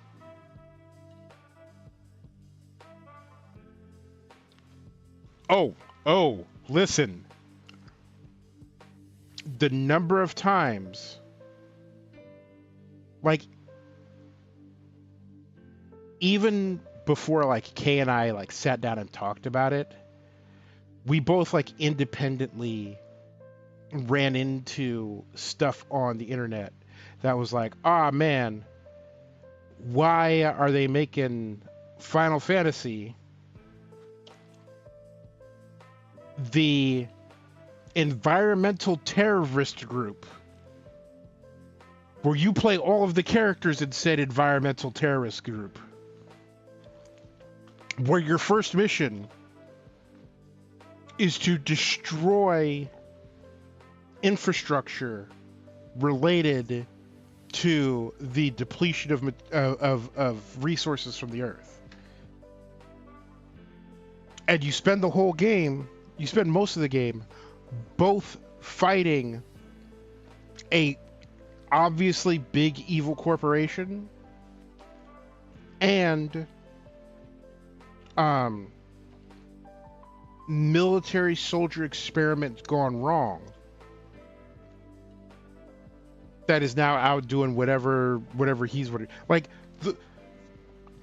the entire first disc of the original Final Fantasy VII game on PlayStation, on PSX, was committing this act of sabotage and putting your finger up to the government and to a mega corporation. But no, they made Final Fantasy VII political.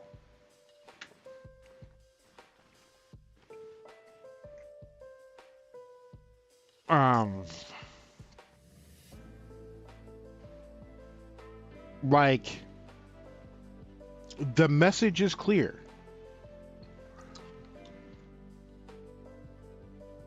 The message is super clear.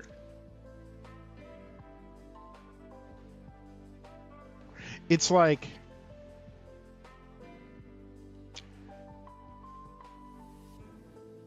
when you learn that someone is a Star Wars fan,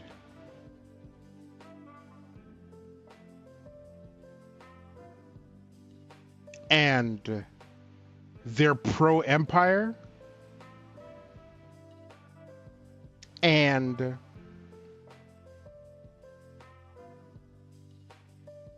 listen, Barrett can't go out in that sailor suit and you tell me and then go on a date with Cloud. You can't tell me that. And then like Tifa right there and Barrett at no point tried to like make a move on her.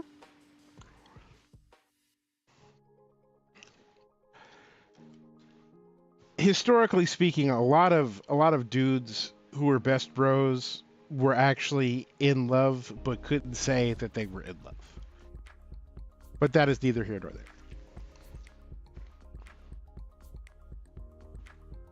Um, but yeah, whenever you have someone who's like, "Oh man, I really love Star Wars. Oh, I really love Darth Vader, and I think the Emperor is cool, and Stormtroopers are great," and you're like, "Okay, continue, continue," and they're like, "Ah, and the rebel scum, blah blah blah blah, and they blew up the Death Star, and that was evil," and yeah, it's like you're coming out on the wrong side of this, bud.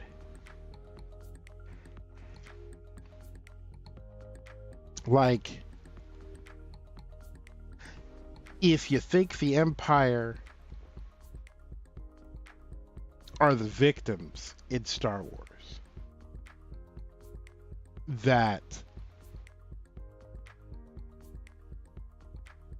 the rebels were just a mean old pack of assholes who were picking on the totalitarian regime of an entire galaxy,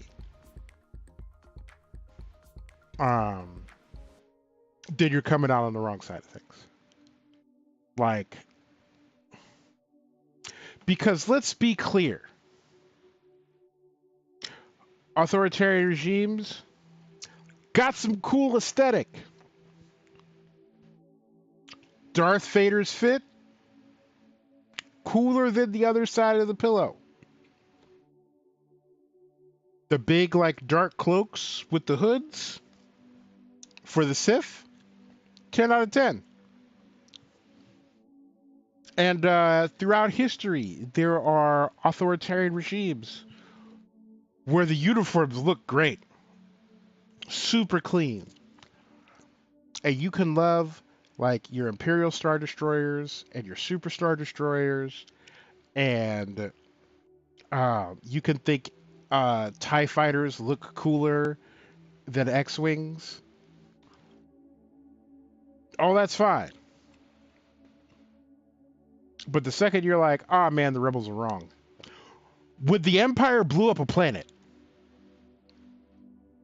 blew up a whole planet, and not even like everyone on this planet is bad. Like, this planet only has serial killers on it, and you've been sentenced to death. It was like, nah, we built a weapon to destroy entire planets, and we got to give it a test run. Whew.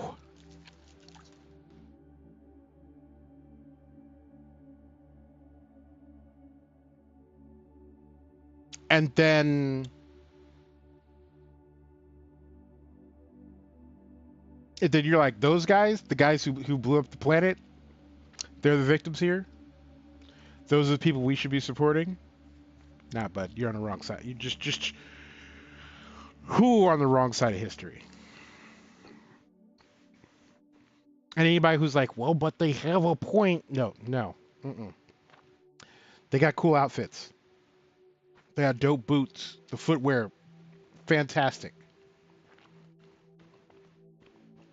But that's it. They don't got nothing else really. They got style. They got mystique. They got riz. But they do not have a moral imperative or, the right side of history.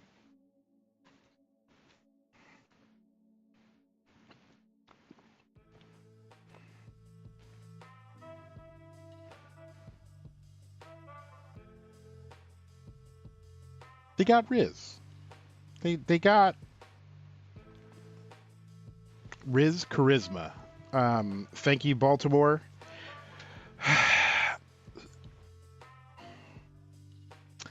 There's something about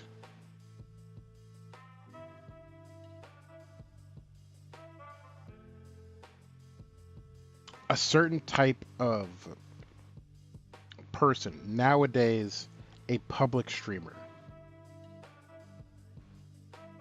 using a piece of slang, a particular slang word or phrase. And then all of the 14-year-olds who watch that streamer taking that and running with it without really understanding what it means or how to use it is a little bit galling to me. And I can't get too offended because language is for everyone, and 99% of words out there go nuts. And also, languages are alive. And so, new slang is born every day, and um, the definitions and connotations of words change over time. But Riz is short for charisma. That originated from Baltimore. It's been used in the Baltimore slash DC area for at least 10 years. And a streamer said it online. A streamer from Baltimore said it. And then, boom, every 14-year-old was saying it. And then it trickled up into everyone else. So, the connotation of Riz is the ability to flirt with and attract not even the opposite sex, but just like desired romantic partners.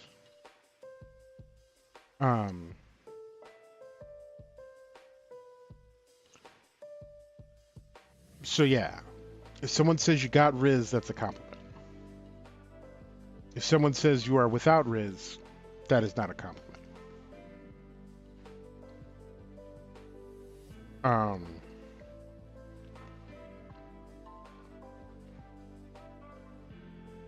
Now, you'll only find me using Riz ironically because I'm not from Baltimore. Like, that is not the localization of slang that I use. It's why, like, in the early aughts, you didn't catch me saying hella. Like, oh, it's hella cool. Because that is a Northern California thing. Like, that is a, like, San Francisco, East Bay thing they got going on. And I'm not from that area. What winter solstice holiday do paladins, warlocks, and bards celebrate? Don't say charisma. Ah.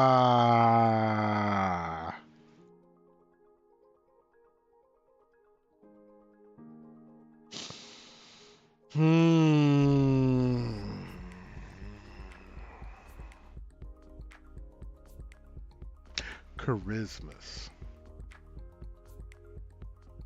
Brilliant. And by brilliant, I mean awful. A group of criminals escaped from jail and ran away, but you don't know how many. However, you do know that they stay close together when they are around other people. You are responsible for finding all of the criminals at once. Yeah, we need a psychic damage routine.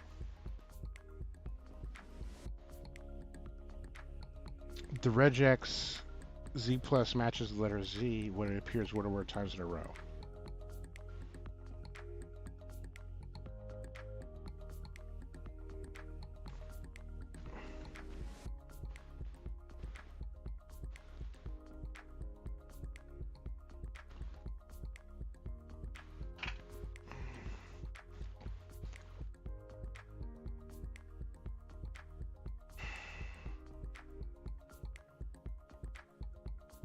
Write a greedy regex that finds one or more criminals within a group of people. A criminal is represented by the capital C.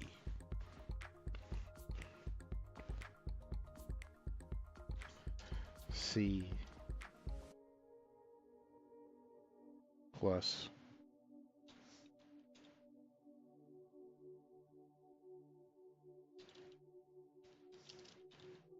global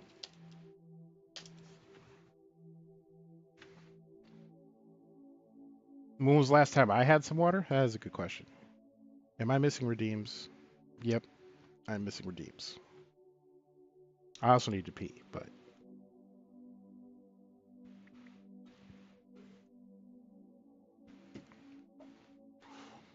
though yesterday on stream I drank like a half gallon of tea in like an hour. I didn't realize it until like after, but I did some damage.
Cuckoo.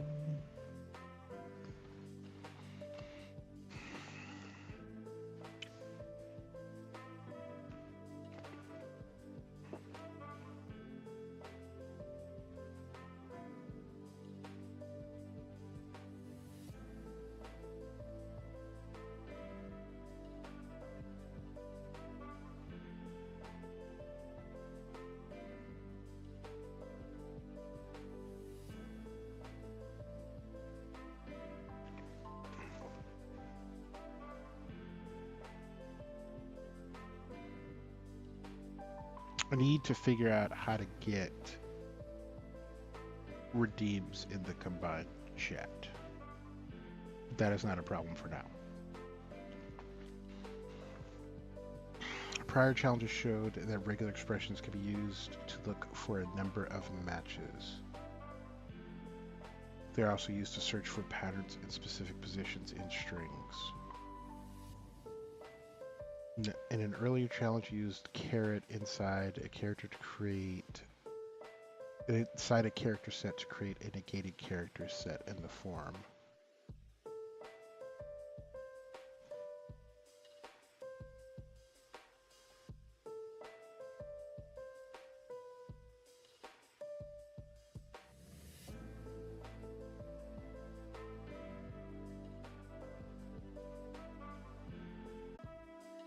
Go back over. Because regular expressions is not something that will just immediately get in the brain.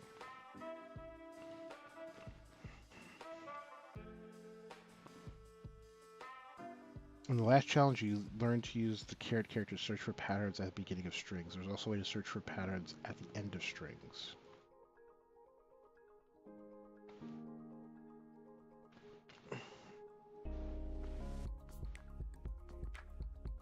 Caboose.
Using character classes, you're able to search for all letters in the alphabet.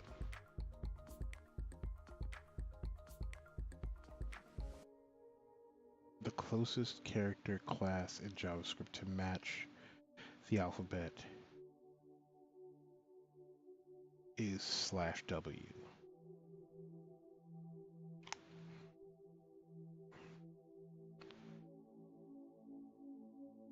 The shortcut is equal to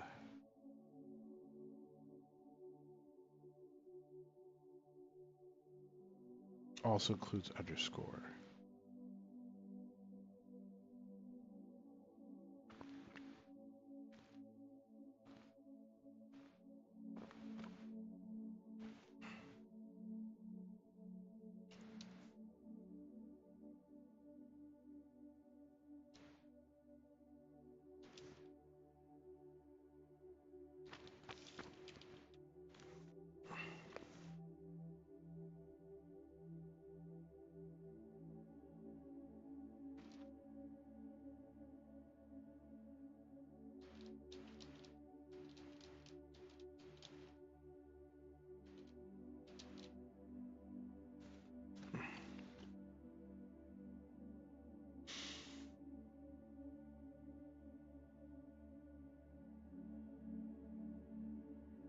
To count the number of characters in various quotes and strings.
You learn that you can use a shortcut to match alphanumerics using natural pattern you might want to search for is the opposite of alphanumerics.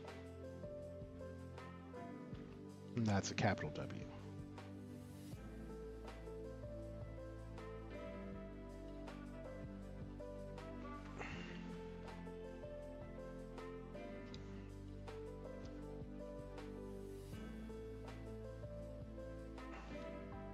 Yep.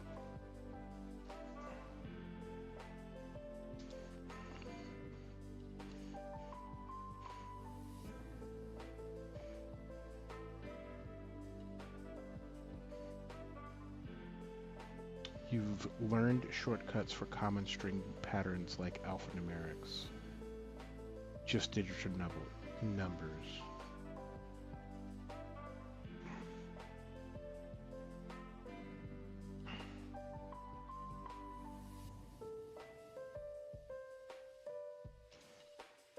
Digit, global, enter.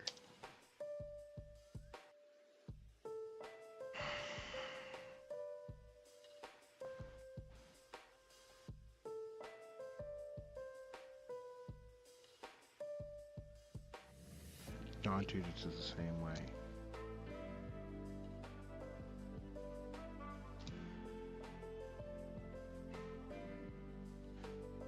Global, enter.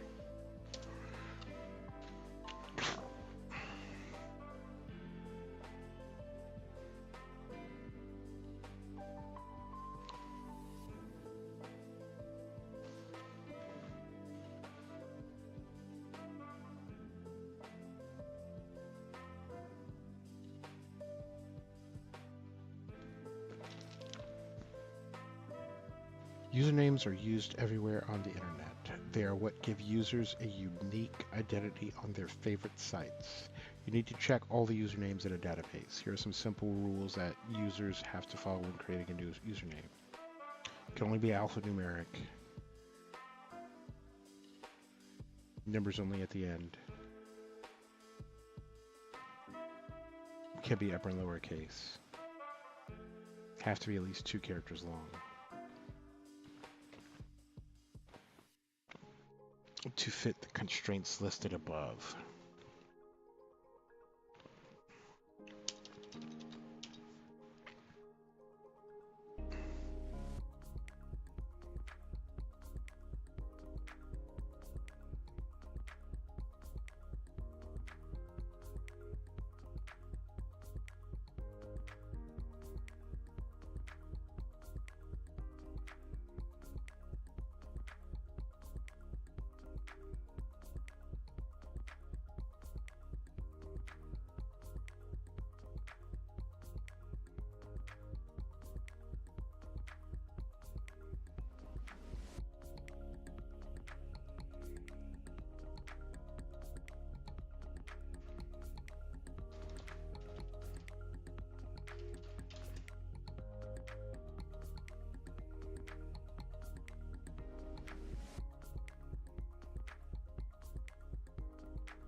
Hmm.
Oh yeah.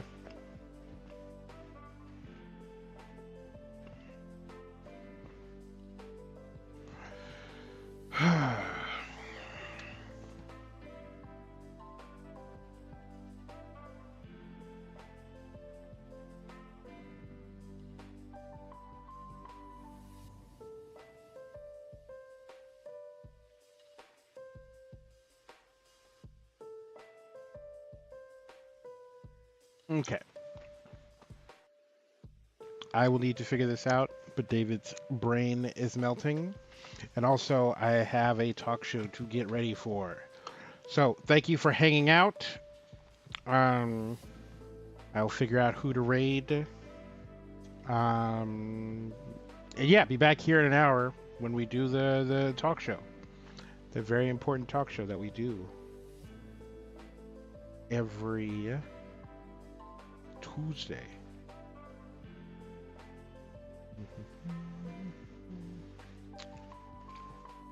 Where is the page with the things? There we go. Let's see who we can raid. We're gonna raid Herb.